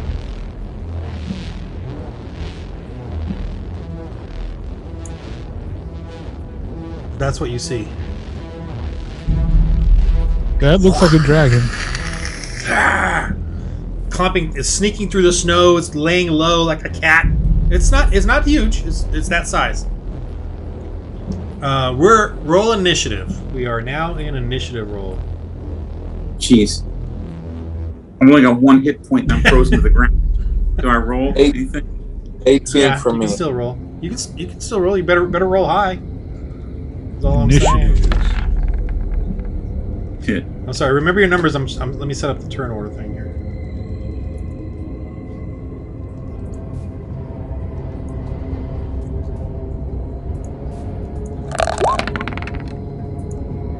Oh my goodness! Yes. We needed that. Lucky you guys. Oh, Okay, so what was your numbers? Well, one at a time. well, 12. Okay, hold on. sorry. Yeah, that's fine. Let me just get. I'm gonna add you and then add 12. 12 total, right? What do I add? Add my- dexterity. Oh, do you see it? Yes, 12 total. You have your character sheet up, like your PDF. Yes, Okay. I do. It's I have no bonus points on dexterity. And you have it as 3rd level. Yes. Okay. Kirok. 15 total. Okay. And then Azul. 17. 17. Okay, and then I'm gonna have the dwarf and the mummy together, and they'll be last. Okay, well, aside from the draggling. Okay, so because I rolled a 1, I'm going to give you this at least. I'm gonna put that away until I use it again.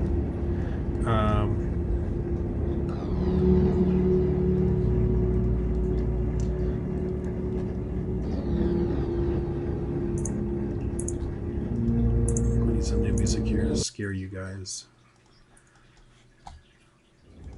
Okay, so you see another one. I don't know if you can see him or not, but because he rolled a 1, you see another one flying across down here, zipping across the sky.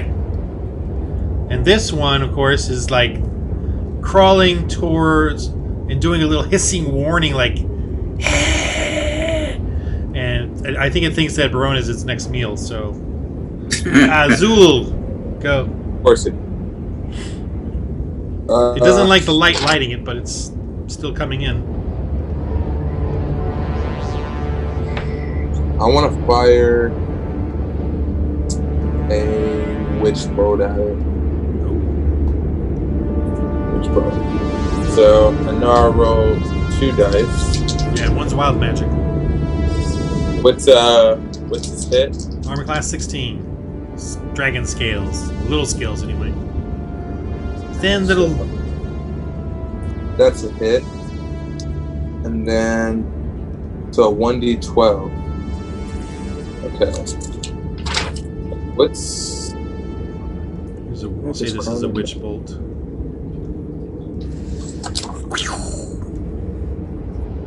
What's Crown of Madness again? Let's see that. It's kind of like a charm, but it makes them crazy and attack the nearest enemy or something. Okay. Oh, okay, cool.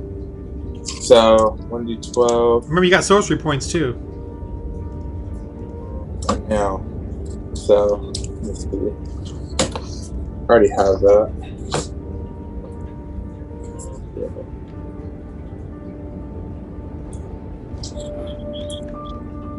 Alright, let me just hit this one. Do 12. Where is it? Okay.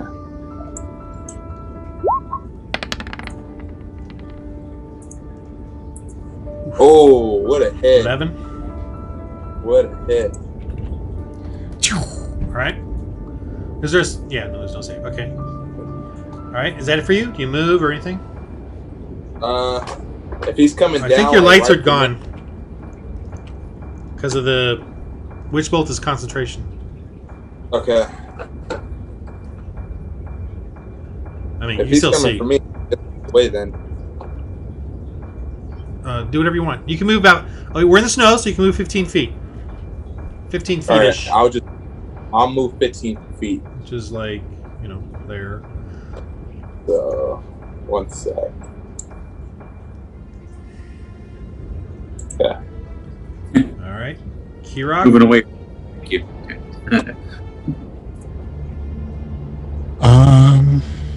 Well, obviously, I need to come at his head. So,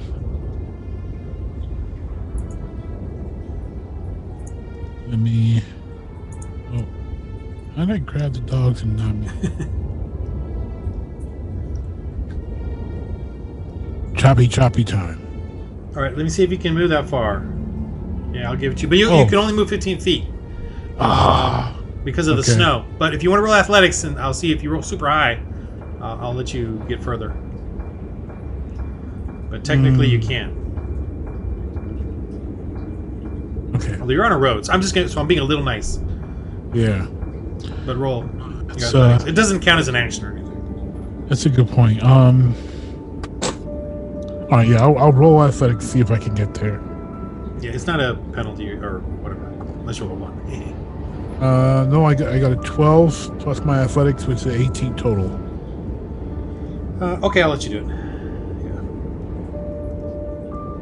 Yeah. I'm trying to get there. All right, and then I'm gonna roll an attack. Let's go. 6. Good. I like that. I'm sure you do. Verona? What am I able to do? It's D&D, man. Do whatever you want. Can you try to? Why don't you try to heal yourself or bless somebody or I don't know. I mean, am I able to stand up? Does that count as my action just to stand up? Half an action. Okay. I think, don't you have like a thing where if they attack you, you get to react? Yeah, I do get to react. Yeah. What is that? But you didn't give me that option when you gave me the ice breath there. No, you did. It's automatic. You can choose. You choose to do it. So if you want to do that, you can. Wrath of the Storm here. All right. So you want? Let's just do a Wrath of the Storm from the previous turn. Okay. So you get 3 of them. So he'll have to. It will. Wow, double damage. I rolled a 1. I rolled a 1, so that's a horrible save. So you could do 4d8 damage of lightning on it. Go ahead and do that. 4d8. Okay. That's what you do on them. Go ahead, Verona. Oh, sorry. What was the damage? What was it? Wow, 23. You see it. Okay, good. Actually, that was from the previous round, but oh well. That's fine. That's fine. Whatever. Now it's your turn, Verona. My turn now. I'm standing up, healing myself. So I have whatever my healing abilities are. You have a spell? Healing word. That's a weak one, so you want to use the other one. Cure wounds, and I would use it at 2nd level if I were you. Okay. Because you get an extra hit die, so it'd be 2d8 plus your wisdom, plus 5. So that's one second level spell slot. And my wisdom is plus. My wisdom is +3. Oh, sorry, plus so 3. Yeah, plus 3. All right, so 2d8 plus 3. Oh, so 16. All right, So I have 17 points now, Yes. and I'm standing up. Okay, All good. Got to a vertical base. Go ahead. All right, this guy screeches and comes around like here, flies at you, and you know what he's doing, right? The same guy, right? That's the second one. It's not coming.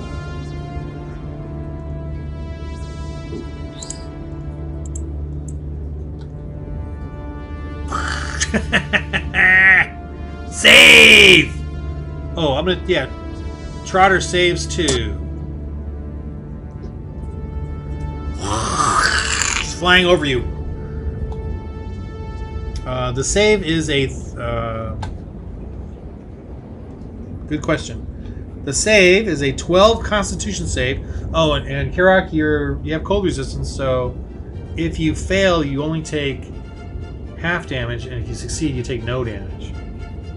Does anyone else have cold resistance? No. So Verona save. 12. Oops. And Karak and Trotter. I'll roll for Trotter. So I have to roll for save? You need to beat a 12. I think Trotter saved.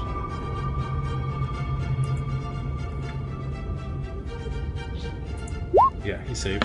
Barely. He just made it. Okay, Brian's back in, still in the game. Kirak? He's got it. Verona? He's got it. Kirak? What am I rolling for? D20. Constitution save. Constitution save. That's right. You might have like your proficiency with yours. I'm not sure. Oh, you too, Verona, might have your... Let's see. My saving throws bonus for Constitution is 5. Yeah. Yeah, okay, so... Sorry, go ahead. I rolled a 12, so 17 total. Okay. Yeah, so for Verona, his wisdom and charisma are his saving, his extra saving throws. But you still saved. Okay, so take half Verona or Kirak take no damage, and Verona, you're gonna take half of this. Well, so I 11. What? 18 plus something. I mean, okay, that's fine. Okay, so 11. Let's say you have 20, so take 11. Well, I was up to 17 points, so now. Oh, I'm 17? down to, Now you're down yeah. 6. Okay. You keep getting blasted with... You still have the frost all over your clothes, too, from the previous one. Do my return fire, though, thing right now? Oh, you want to do that one? Oh, yeah, you can do it again. Yep. Yep, 3 total. All right, so as it flies over, you just lightning strike it. It has to try to dodge it. Oh, what's it save? It's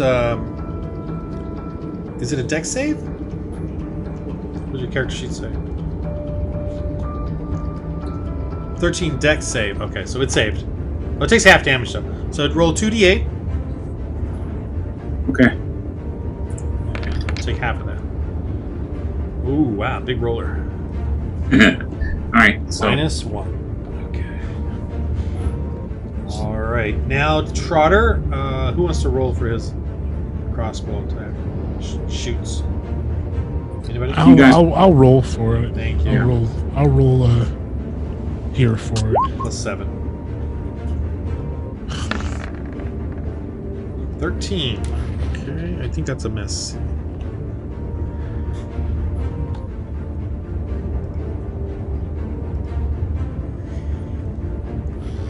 Okay.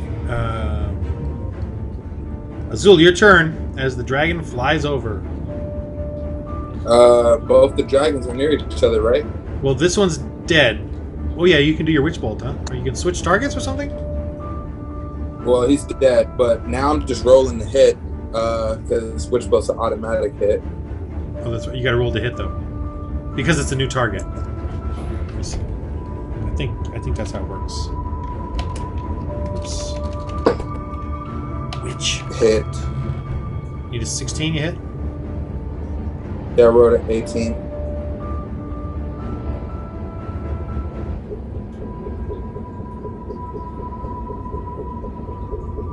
Gonna be 12.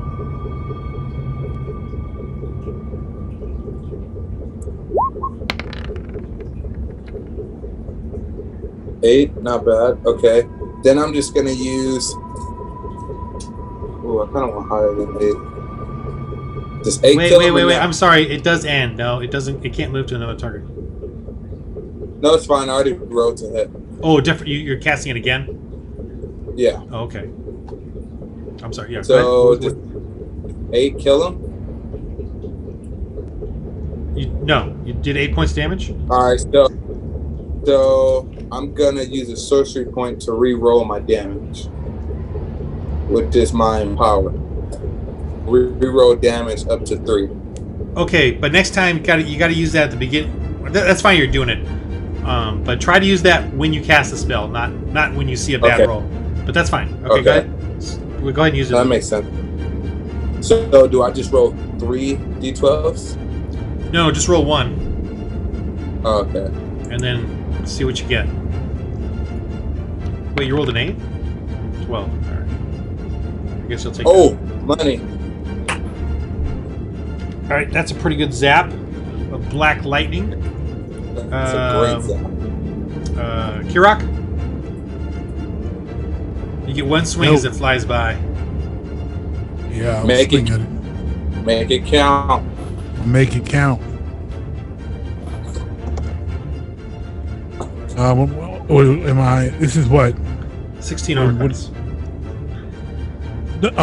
Okay. Well, am I adding? I'm doing my strengths, right? Yeah, just your battle axe swing Okay. plus.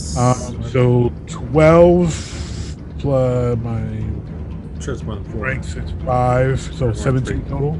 Yep. Hit.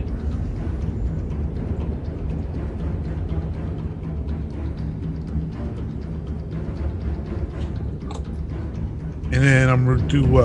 1d12, right? Yes, 1d12. Yes. Okay.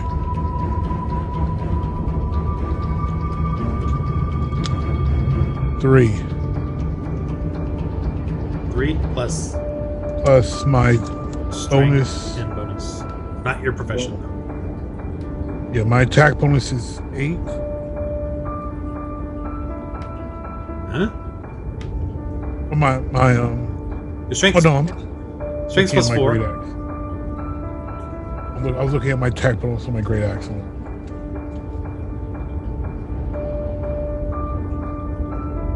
It's just your strength plus your weapon magic. So I think it's 5. Like 4 plus 1. My strength is 5, so Oh, your strength is plus 5? yeah, And then plus 1 for your weapon. So 6. yeah, so 6. And remember, I think you can re-roll like 1s or something. Yes, I can re-roll 1. Yeah. Because you're okay. All right, Barona. Don't know whether to heal myself or fight. That thing is right above me. Is that Well, it's literally flying right past you, but yeah, it's right there. Okay.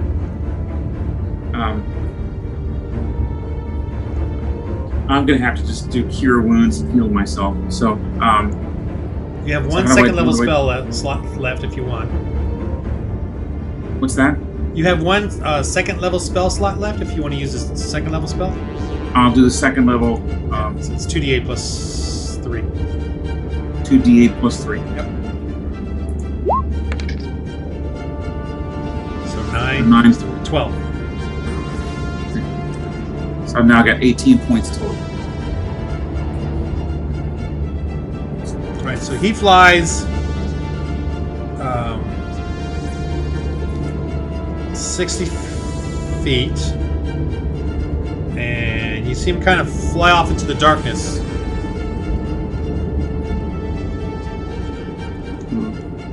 Can I get one more shot? A bow or something? No. Well, it's 60 feet away. So, I think the gnome can, but no, the gnome can't see above this ridge. Unless he Yeah, he has to get up here. So let me roll to see if he can get up there. And you, same with you. No, he doesn't make it. You want to try to get up here?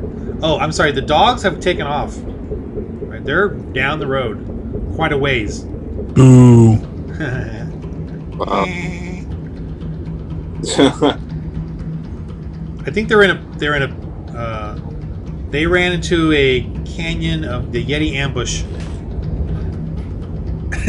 To the Yeti ambush canyon. All right.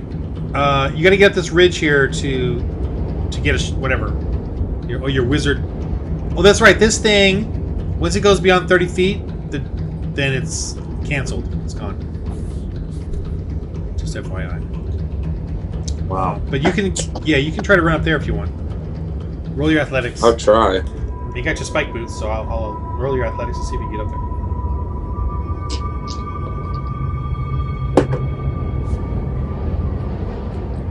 17 total. Okay. 17. That's pretty good. All right, so he's 60 feet away, flying off. He's hurt. He's smoking a little, probably gashed, leaving some icy blood. I'm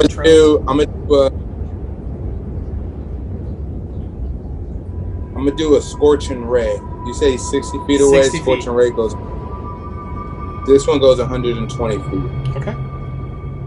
The scorching ray. What's X3 again?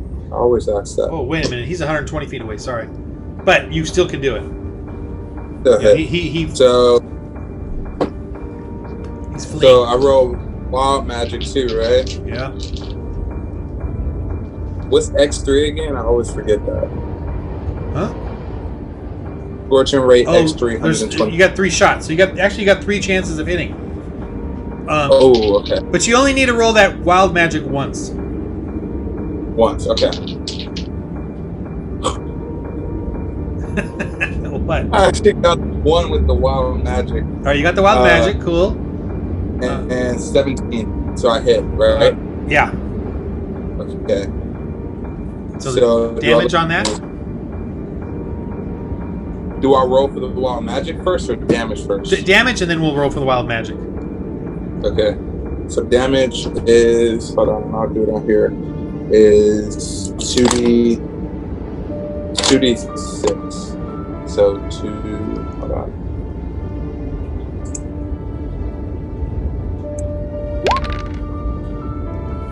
Right. Minus. Not bad. Okay. Roll your wild magic. One sec. Remember?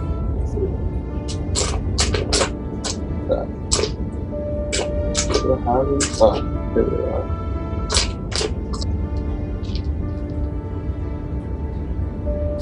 So You got the page? yeah, I wrote an 80 and an 8. So 88. Oh, 88, okay. You can cast fly on a random creature within 60 feet of you. Dang! You might want to go get him. I'm going to get him. Are you casting fly on yourself? Yeah. Wait, on a random creature? Or choose? On a random creature Within within 60 60 feet. Okay, well, so it's random. So it'd be one of you. I'm going to roll 1d4. I'm going to start with, and you're 1 as Okay. 1. Bam. Let's on go. yourself. It was meant Nice. All right. It was ROCKINMRMAGIC is like, he can fly? It's Fly, you can fly, you can fly. It's your desire to get that little dragon that you just like, yeah, like a Superman up after him. Anyway, but do the next 2 scorching rays first. Azul finally thought a happy thought. Yeah. So I'm just rolling damage or re-rolling the hit? To hit. Yeah, the second Okay. scorching ray and then the third scorching ray. 19 That's a hit. and 13. So I don't think that. Well, plus your spell attack. Spell attack is +6. Okay, so hit. So 2 hits. 2D. Yep. So 46. you said 46? 4d6. Yeah, because you hit Oh. both times. was like, dang, I got 46 damage. Okay. Let me go to 46. Uh-oh. I didn't mean to. Okay, so you do it 4? I hit disable and I guess it still rolled. Okay, that's fine. Roll 46. So, yeah. I think that's 16. Not You bad. see it crashes into the snow with a smoke trail. It's down. Wow. Impressive. I never felt so accomplished. Is it possible? You can fly over to it. We're eating good tonight. Is it possible that we could tame one of these creatures at some point and make it part of our party? Oh my God, you and your. I'm just. Can we acquire? All right, this is what you see next to you as you land. Azul, Azul, have you forgotten about me? Vengeance. They're 120. You're 120 feet away from your friends, just so you know, in the difficult snow terrain. Can I fire something? You're still flying though. Well, can I better- shoot? You better stay Superman as long as you can. Last time freaking attacked me, so do I get this chance to attack or no? Well, you do it. You can do whatever you want.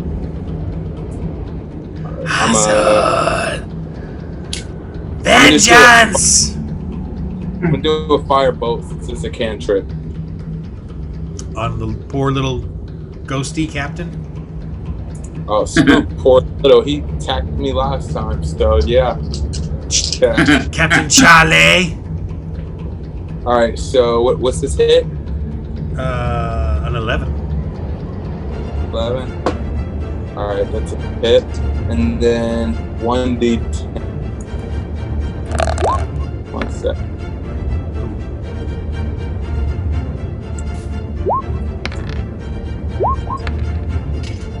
Am I doing that? Oh, I am. So 8. Okay, what's your roll your wisdom save, and the rest, and the Verona and Kurok, you guys can do something too. You said roll my wisdom. I'm saying, hold on, Azul, roll your wisdom save. You need a 13.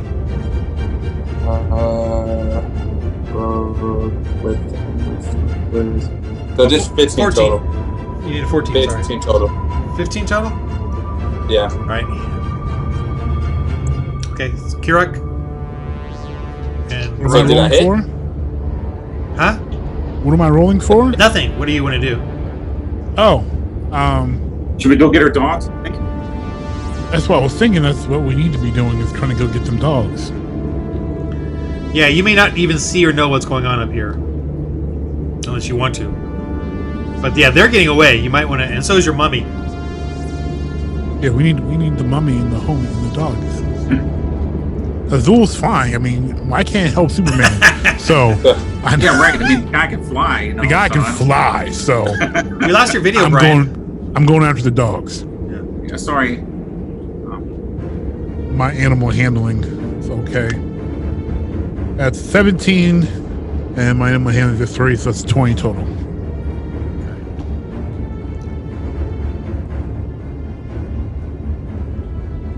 All right. Well, you're just heading that way, trotting along. Rona, what are you doing? I'm following them. Okay.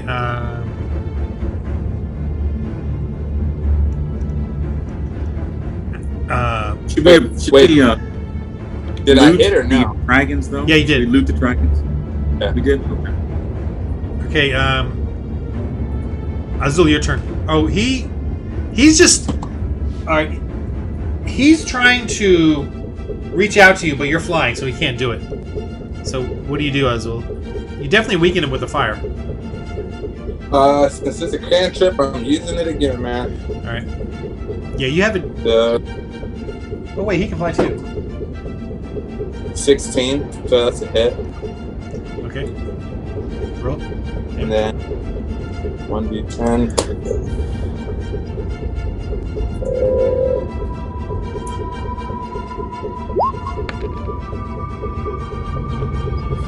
Yeah, he flies up towards you.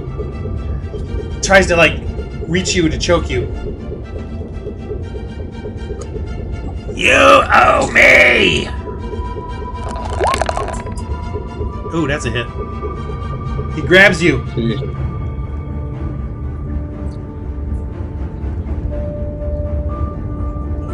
Potion of resistance. Potion of resistance. We haven't taken it. Oh! Take 15 of necrotic. You feel like necrotic, so rotting, cold skin. As he's like, you left me there. You left my body there. Bro, wow. You left the ship and left me.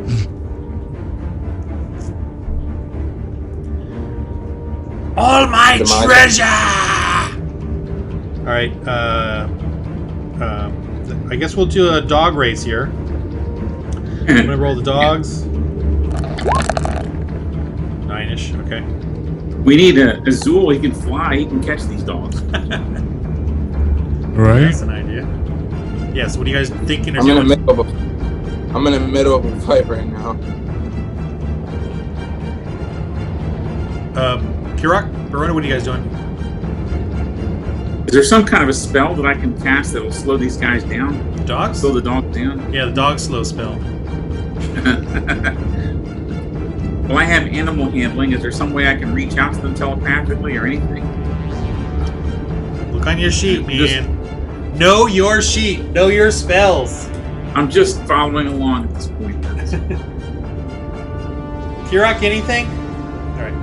I'm just going after the dogs. Yeah. I mean, I'm trying to catch them. That's fine. They'll eventually stop. They're trained to stop at some point. Okay, so Kirok, let's finish you off here. I mean, let's finish me off. I mean, not Kirok, Azul. That came from deep down a secret place. Clearly. Mass feeling the love. Azul, are you gonna attack or what are you gonna do? I'm gonna take.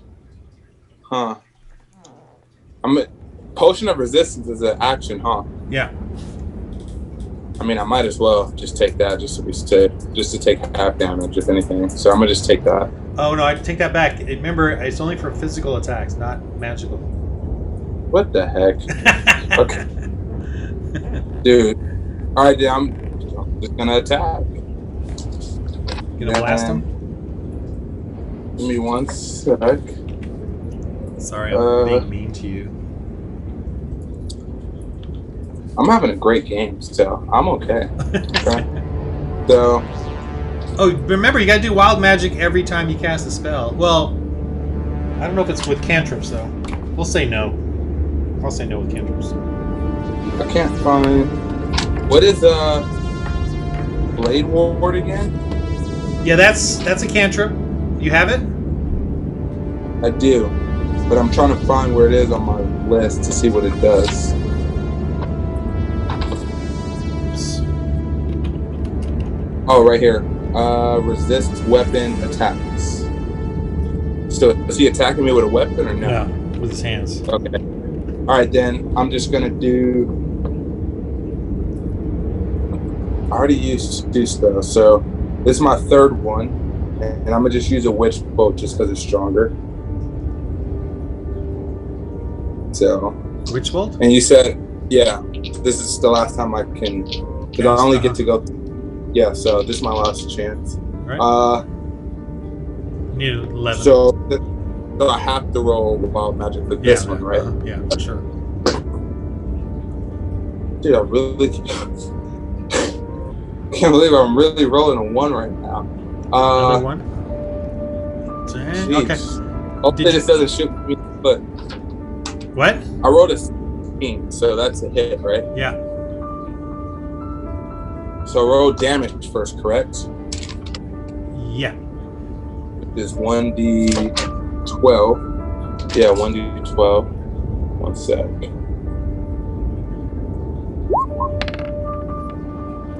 Oh, that's terrible. Oops. And then, Damn it.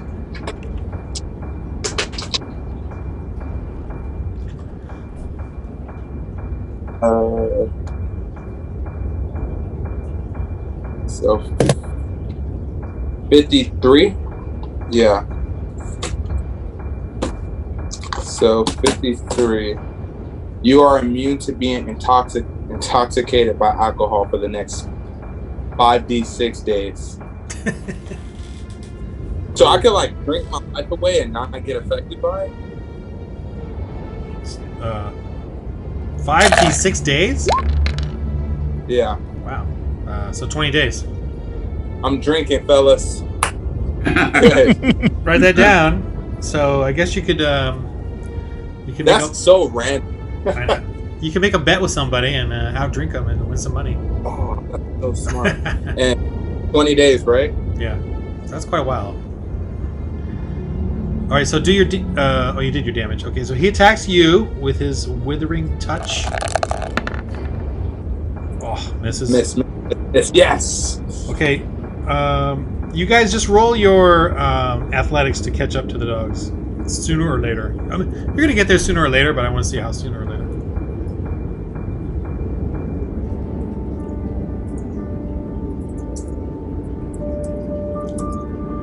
13 plus my athletics bonus, which is 6, so 19 total. All right. Verona.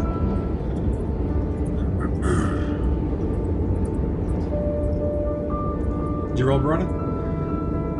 Sorry, what would I roll? We're rolling athletics.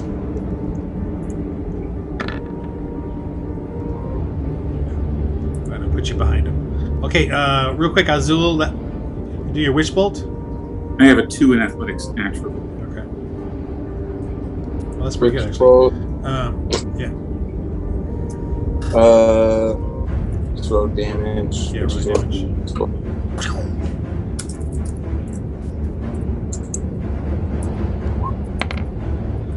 Give me something good, baby. All right. I'll take that. You're shredding him. I mean, His his ghostly form is really being shredded up. I mean, he's barely there. But he's like, ah! Never thought I'd kill a ghost, but hey. Oh, okay. He fades out. But he says, "You left all my treasure on the Duchess." Ah! Yeah. Later, guy. Later. All right, we're out of combat. You got your dogs back. What do you guys do? Try to head back down the road. I guess we should check in on Azul and make sure he's okay. You know, but the flying guy should be fine. He's the flying guy. I never saw him fly before. I'm sure he's fine.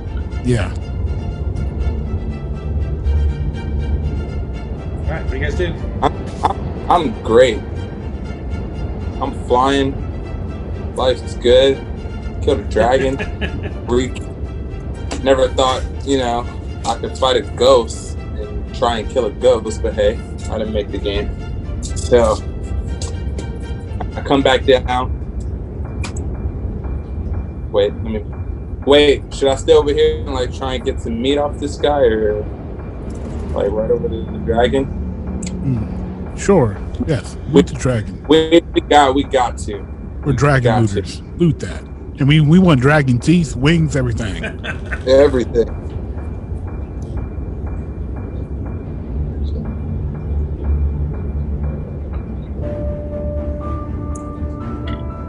You guys can do whatever you want.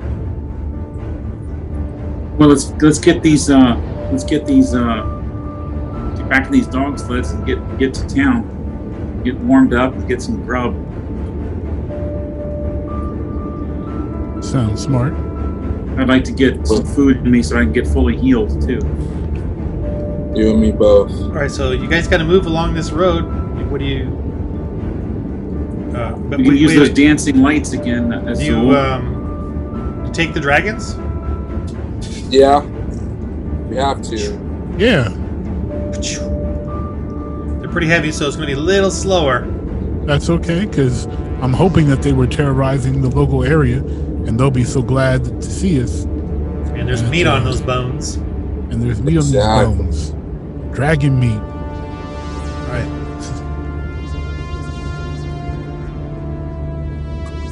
Is there anything worth looking at in this overturned wagon down here? I say we check it out. Let's go look at it, examine it. Do we need to roll anything, Mr. DM? Okay. Roll your initiative. No, I'm kidding. So, you do see, you realize, roll your insight. Actually, I can't say you realize it, so roll your insight. All three of you can roll.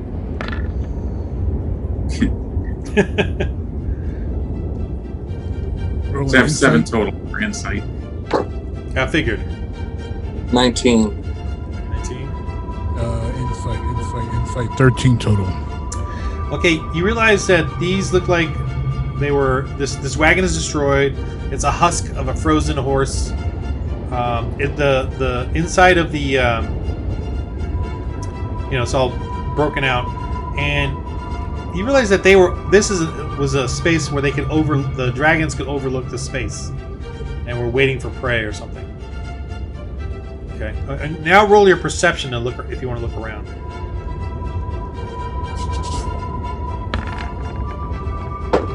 Oh, this is a treasure roll, by the way. So roll high. 15. That sounds good to me, because I just rolled a 19. Baron is poor again. I got a 9 on that one. Yeah. But that's not going to get you.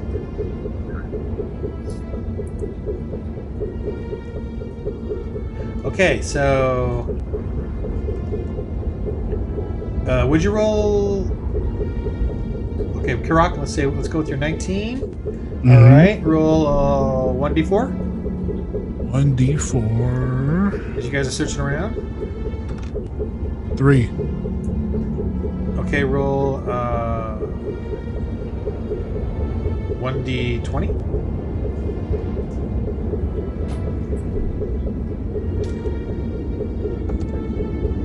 $15. Okay, roll 1d20 again. 17. You find 17 scrimshaws or common items. 17 common items. They're called scrimshaws or something like that. Yeah, that sounded a lot better when it was scrimshaw, but then you said common item. Yeah, scrimshaw. I think that's the I got word. less excited. Scrimshaw is whatever it's called. I'll look it up again. It's where the sailors do their little knickknacks on the boat. They make little carvings. They're patty wax and bring like all that. the bones. But these are, they could maybe sell them at or exchange them for something at the 17 scrimshaw. That and a white dragon, and you might get some. Okay, then roll your second roll. 1d4. 1d4.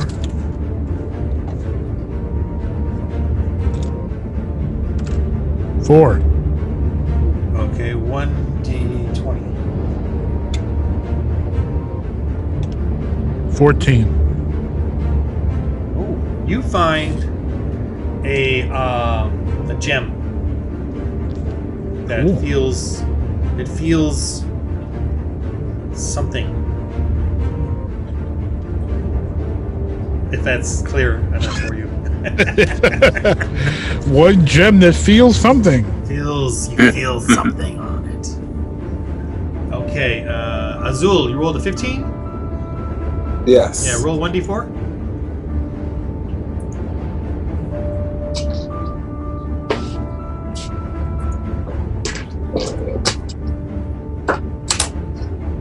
Three. Okay, roll 1d20. Nat 20, baby. Okay, you find some camping gear. So, Okay. write down camping gear. That'll just help at any time you guys are camping. Like, oh, well, if I ever have any kind of situation, you can say, I got camping gear. All right.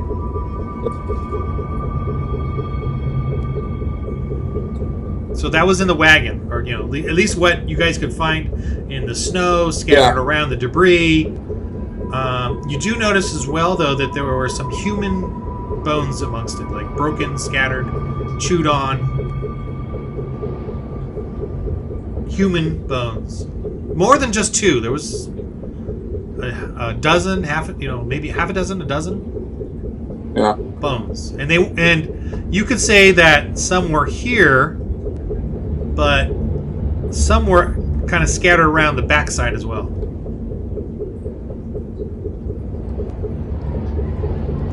Just FYI. And Brony, you didn't find anything. Sorry. Yeah, I figured. All right. You guys are heading out. Oh no! I didn't mean to do that. Oh, can I undo that? How do I undo that? Oh, shoot. I mean to delete you all, darn it. Anyway, well, we're off this map anyway. Alright. We're back on this map. Did I move you all? Yes. Okay, so...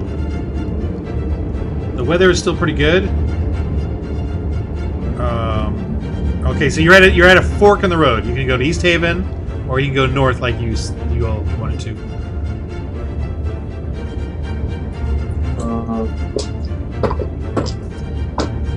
With 2 dragons. These are wormlings, by the way, young dragons. Newborns. Oh, so that means there could be the mama around somewhere. We don't want to drive these forever and draw attention to the mama. I say we head to Goodmead and get rid of them. I concur. Oh, look at this. Got a little meeting. I'm kidding. This is their little dragon. Don't you like a DM that jokes? And with your mental peril? Okay, so I'm sorry. What do you guys want to do? We're heading to Goodmead Oh, so we can unload these dragons. You're doing one of these. You don't want to be dragging around dragon bodies and bring attention from the mama. All right, you guys head to Goodmead, huh? Okay, that's actually it's going to get to nightfall. So when you get to Goodmead, it's dark. It's really dark. So you all right, let's do this. East way out there. What else do I got in there? I got a road or something. Oh, Goodmead. Okay, copy. Going to Goodmead. I don't have this map set up, so I don't know. You're going there. See, I don't railroad.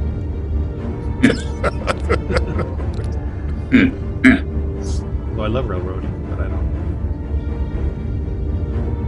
Here it is. Oh, got a movie there. It's a small village, so it's not that big of a deal. You guys are, if not familiar with it, as soon as you see it, you kind of know the layout.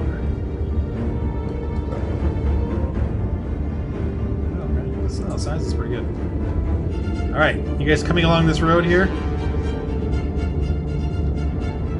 See yourselves?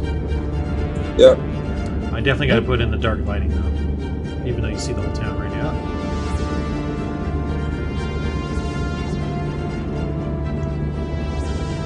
All right, you guys have lighting in there or no? I barely. Just see 2 dots. All right.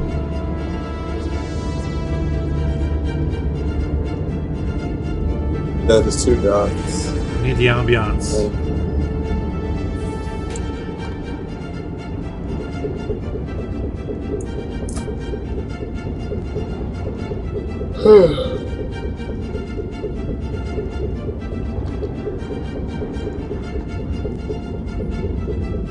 Can you see better, Kirok? A little bit better, yes. Yeah, okay. That's about all you're going to get anyway. I don't see anything. Yeah, I'm getting to you. Okay. And then I'll get the dancing lights. I don't know why I changed the numbers.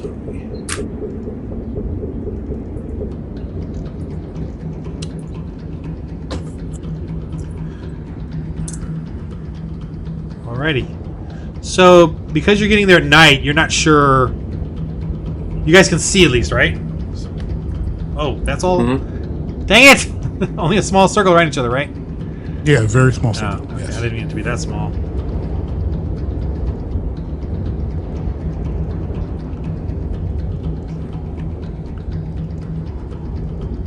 That's larger. bigger. A little larger. So you can at least know what's up ahead. Thank you kindly.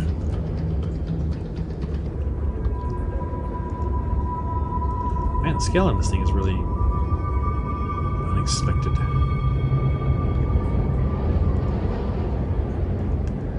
Alright, what do you guys do?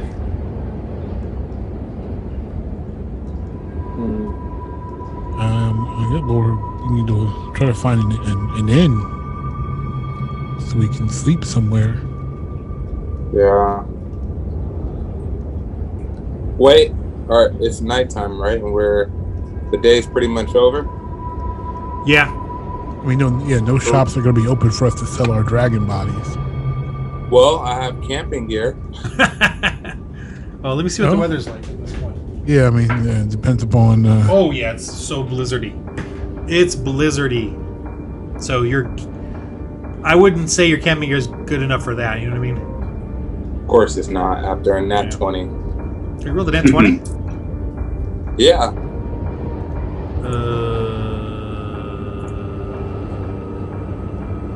Well, I'll roll, and let's see how good we roll if we can all survive. Yeah, okay. So we've got a survival for Azul. All right. Well, that's 17. Okay, I'm gonna say you. It's kind of weird, but maybe you make an igloo and are able to igloo you guys. Okay. But it's pretty close to town though. But Igloos, yeah, it's close to town. Igloos are fun. Lummy stands outside. You got the dogs in there. They keep you warm too. It's kind of smelly. It's okay. The dragons keep them nice and Haagen-Dazsy, frozen outside. Yeah, they're preserved that way. Yeah. Fine. Okay. Fine. Use some wood. Use some food. Always Verona, you got any cooking? You never gave me numbers on how much meat we get from these. Oh, the dragons are still whole, so Yeah, they're still whole, so you gotta decide that. Yeah. Okay. do we have any rabbits or anything? I can do my hair soup or something, or if we have other animals we can use. Or I can use dragon meat or something. I don't think we have any rabbits, but let me look. We have fish, we've got bear meat, we have moose meat, we've got bear bones, but I do not see any rabbits. No rabbits.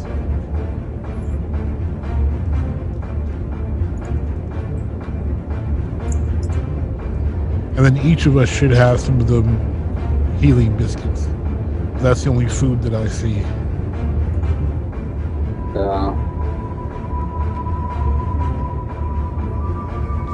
Cool. Rabbit would be tasty though. Do we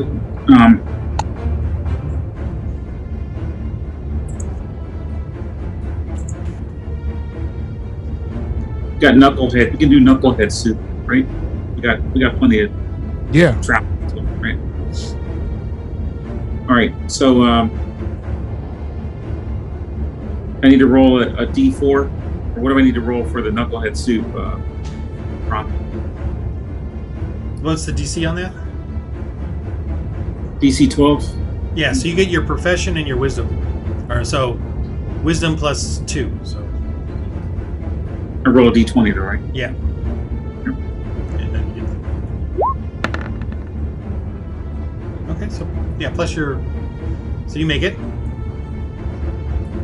All right, so 10 plus Your wisdom and your profession, which is plus 2. so that's 13 with wisdom plus profession, you said? Yeah, Sorry, I which don't... is top left, I think. Well, profession is plus 2 at your level. Okay. So 15 total. Yes. And just the profession correlates to your saving throws and your skills based on being a cleric. You mean proficiency? I'm sorry, yeah, proficiency, sorry. Yeah, Okay, that's all what I meant. Okay. So yeah, you make the knucklehead soup. So I don't know, what is that like? What's the stats on that? What's the give you? Sorry. It costs 1 wood and knucklehead trout, so I guess you can remove that from our inventory there, Rocky. And then it's plus 1d4 heal during a short rest. So, okay, so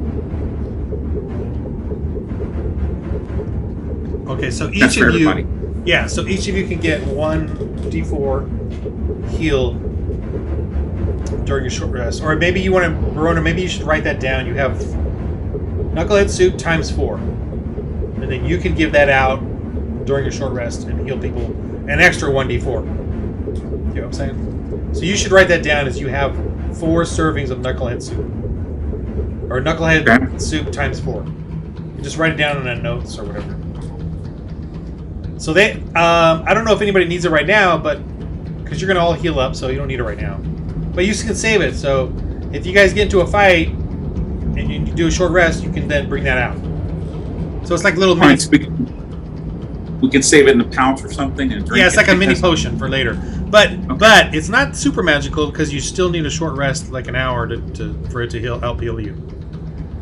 And it can come in handy, that's for sure. Yeah, well, especially at lower levels.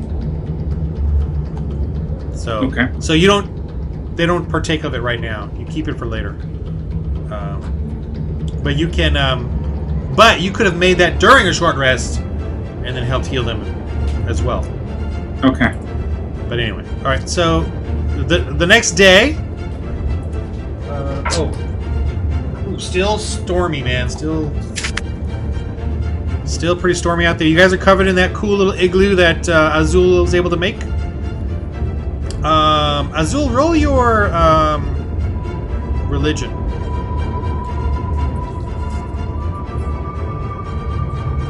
Let's see. 15. 15 plus religion? Is that total? Total. So you just starting to think about that ghost, and it's Captain Charlie. It's the guy. It's your captain from your boat, your ship, wherever it was, and so you're starting to remember this, and you know that he's connected to you. His vengeance, his anger, his spirit is going to keep following you. Just FYI. Sheesh. Guess I'm fighting ghosts for the rest of my life.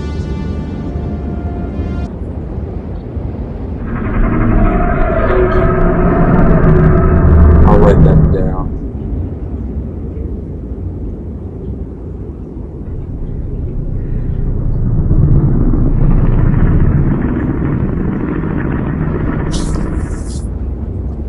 That doesn't sound good. No, it did not. And the storm just keeps going.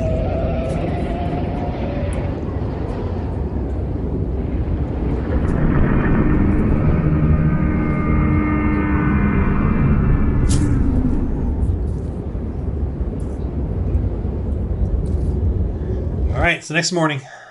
Oops. It's got a few more minutes. Okay, so you're at Good Mead. Let me get the lighting better for you guys. Just because it's more. Well, it's still stormy. I take that back. It's stormy, so it's still kind of tough to see. You guys can move yourselves. It looks everything is snowed over from what you can see. You know, there's snow falling. You definitely have snow falling. All I see is 2 yellow dots. You don't have a haze of light around you? No, it's like 2 eyes looking at me.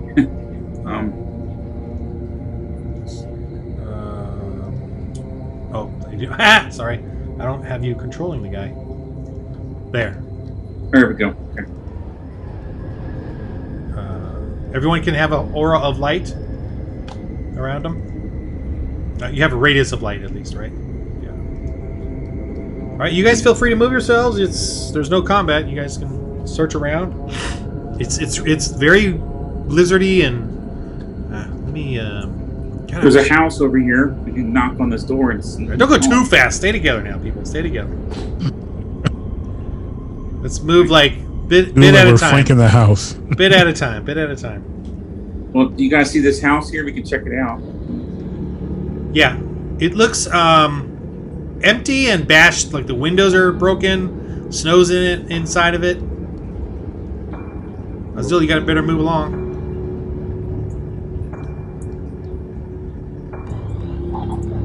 Okay, I'm next to Won't let you move. Rock down here.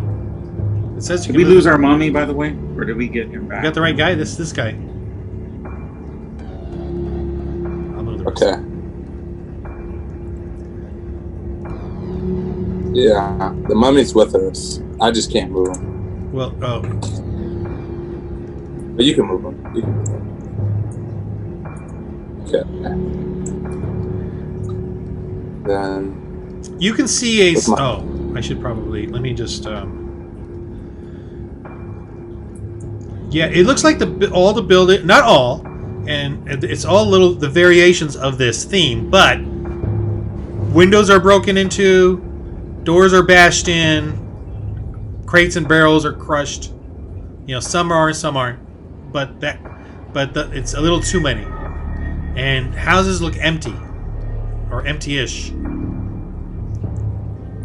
But my friends, I believe this town may have been ransacked, looted, run amok. Let us look for survivors, if my hunch is correct. How about we work our way down this way? Let's go. I would say we try to go through house, carefully, knock on doors, go in. Okay, we can do that. I mean, we're in front of this one right here. Just go in this one. okay, you can see that light, right? By the house? I thought he said it was snowed in and... Yeah, I'm sorry. Oh, that's the one that snowed in? Yeah. You can see this light coming out of this house over here, right? You can see this light, right? Okay. Yeah, so up there, it looks like that one large building has dim lights coming out of it. Okay, so then let's walk over there. Sorry, bro. I didn't see that light. I just put it up. Okay. But the rest of these are very dark. Some. A lot of them have boarded up windows and stuff, but some of those have been damaged as well. And of course, the snow is kind of covering everything and making it difficult. If you do want to do like a quick not quick, but an investigation concerning all of this damage, you can roll for that if you want. My thought is let's go where the light is first and see if we can find a living person to talk with. I concur. Okay, that's fine.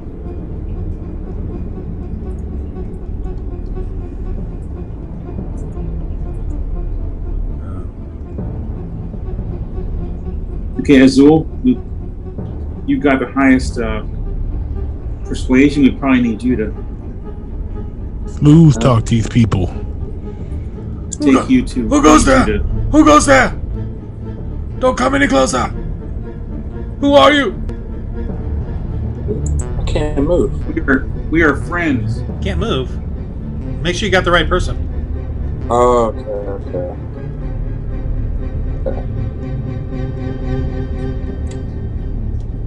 Relax. We're not your enemy. We're not your enemy. Hold your fire. We're here as friends. Who are you? Where have you come from? My name is Azul. Yeah, we're just traveling. My name is Azul. These and we just slew 2 dragons, and we thought you all would want to know about that. Dragons?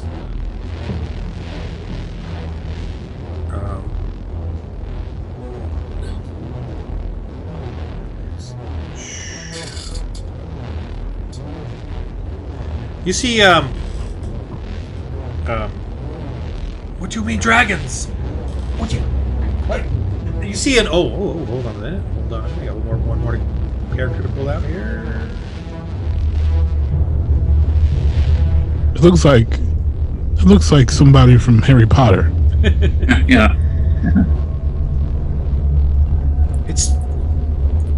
Have you seen any giants out there? Any giants? You must be careful. No. Come Come, you see there's someone over here. They're clearly not giants. Let them in, let them in. How have you managed to come this way without being attacked? We were attacked, but we killed the 2 dragons that attacked us. Okay, so you guys can come into the mead hall. And I guess you park this out here with the mummy garden or something? Yeah. So they're at the moment not interested in your... Well, whatever. Alright, so, okay, so you come in. You see everyone is in there. And all the villagers, they're all little... They're wherever they can put their little belongings. They're all hiding. The windows are boarded up. And some of them are getting ready to go out because it's daytime. But it looks like they've all been sleeping there. They've all been... You know, they got... And you notice, too, that... roll your insight real quick. I just want to give you see who's wise and what they see. You can still ask around and stuff. 19. Oh, okay, Mr. 19. Good roll, Brian. 16. Good roll, Azul. Okay. So And I can't say that I did a good roll. Mine's a whole 7. okay. I have +3, so 19 total for insight for me. Okay, so Kirok, Corona. Okay, I got something for you, and Azul, I got something for you. Okay. I got a whole 8 total, so yeah. Right. So you're just kind of standing in the background. There's a lot of people in there. It's crowded, but you notice that even the guards that are there, they look like either they're too young or they're too old. Okay. They're all scared. They're all in that emaciated state of, 2 years plus now whatever they're stressing over. She's apparently the leader, and she comes up to you with, teary-eyed, worn out. She goes, "You have not been attacked by the giants? A giant? A terrorizing giant. He's coming around and he's been killing our people." How big of a giant? You see this man come up to you. He's kind of more calmer. He's young, kind of young, but you can tell he's a cleric. And he came from this temple over here. And you notice him too. You notice him, and he's not sure about you yet because you're kind of roughshod, but he's still wearing sort of his temple clothings.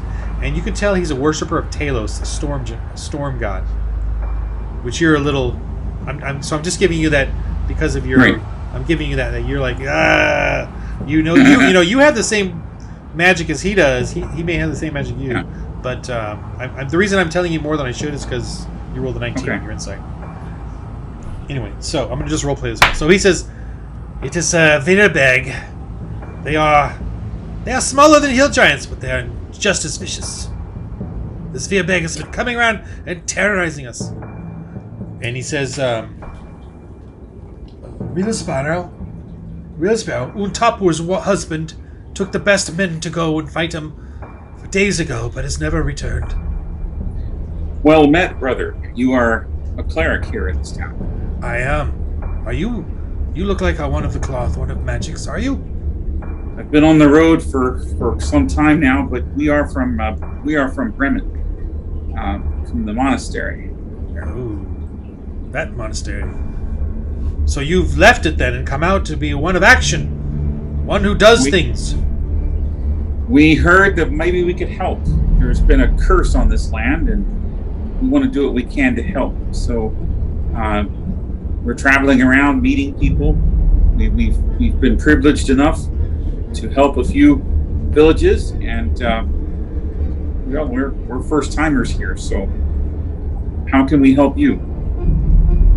Well, and he was going to talk, but then Willsbarrow, or what's her name? Untapur, she speaks up. She goes, "Save my husband. He is the speaker of this town. Save his men and rid us of that Vinnerbeg. Rid us of it, please." How many giants are there? He and we believe he has a companion. I am Acolyte Shen. She's having difficulty talking, but he says, "I have helped her to defend the town, but this Viabeg definitely has a friend, a companion, an ogre, and perhaps some other beast. But we keep our distance But it has been attacking each of the houses, and finally, we have all gathered here to concentrate what forces we have left. Have you? What are its weaknesses and strengths? Or their weaknesses and strengths? I guess its weakness is that it's starving, and its strength is that it's vicious and coming now to attack us and eat us, I think. Have you been able to fight it off? I see you've got some soldiers here. Well, we've kept it coming from after us now that everyone has finally agreed to come and stay here. We've lost so many families. And again, Rilsvaro, Untopo's wife, and she nods. He's gone, but he has not returned. Where did he go to? The Vierberg. Its lair, we know it's in the forest, not far from here. How many were with him? 4 other men. Good men. Good fighting men.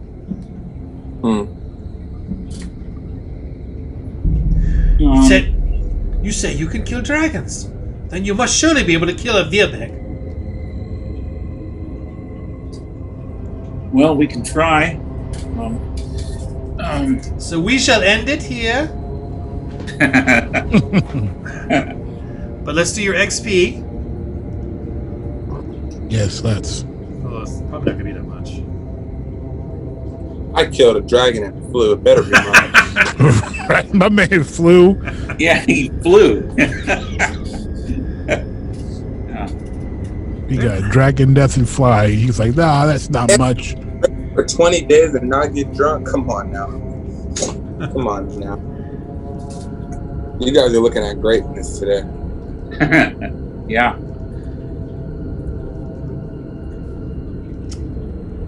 Okay, where are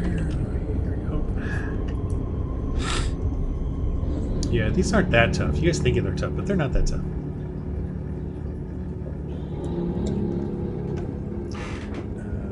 That's all you killed is those 2 dragons, right? Yes. Anything else? Well, you talked for like 2 hours, so that was pretty cool. Yeah. Talk and no action, that was cool. Okay, He so killed 2 dragons. 350 XP each. I only needed a little bit to get to level 4, I think. So. Whoa! Guess who's still level 2? For crying out loud. That little man Trotter is. So you did 350, huh? Alright. You went up a level there?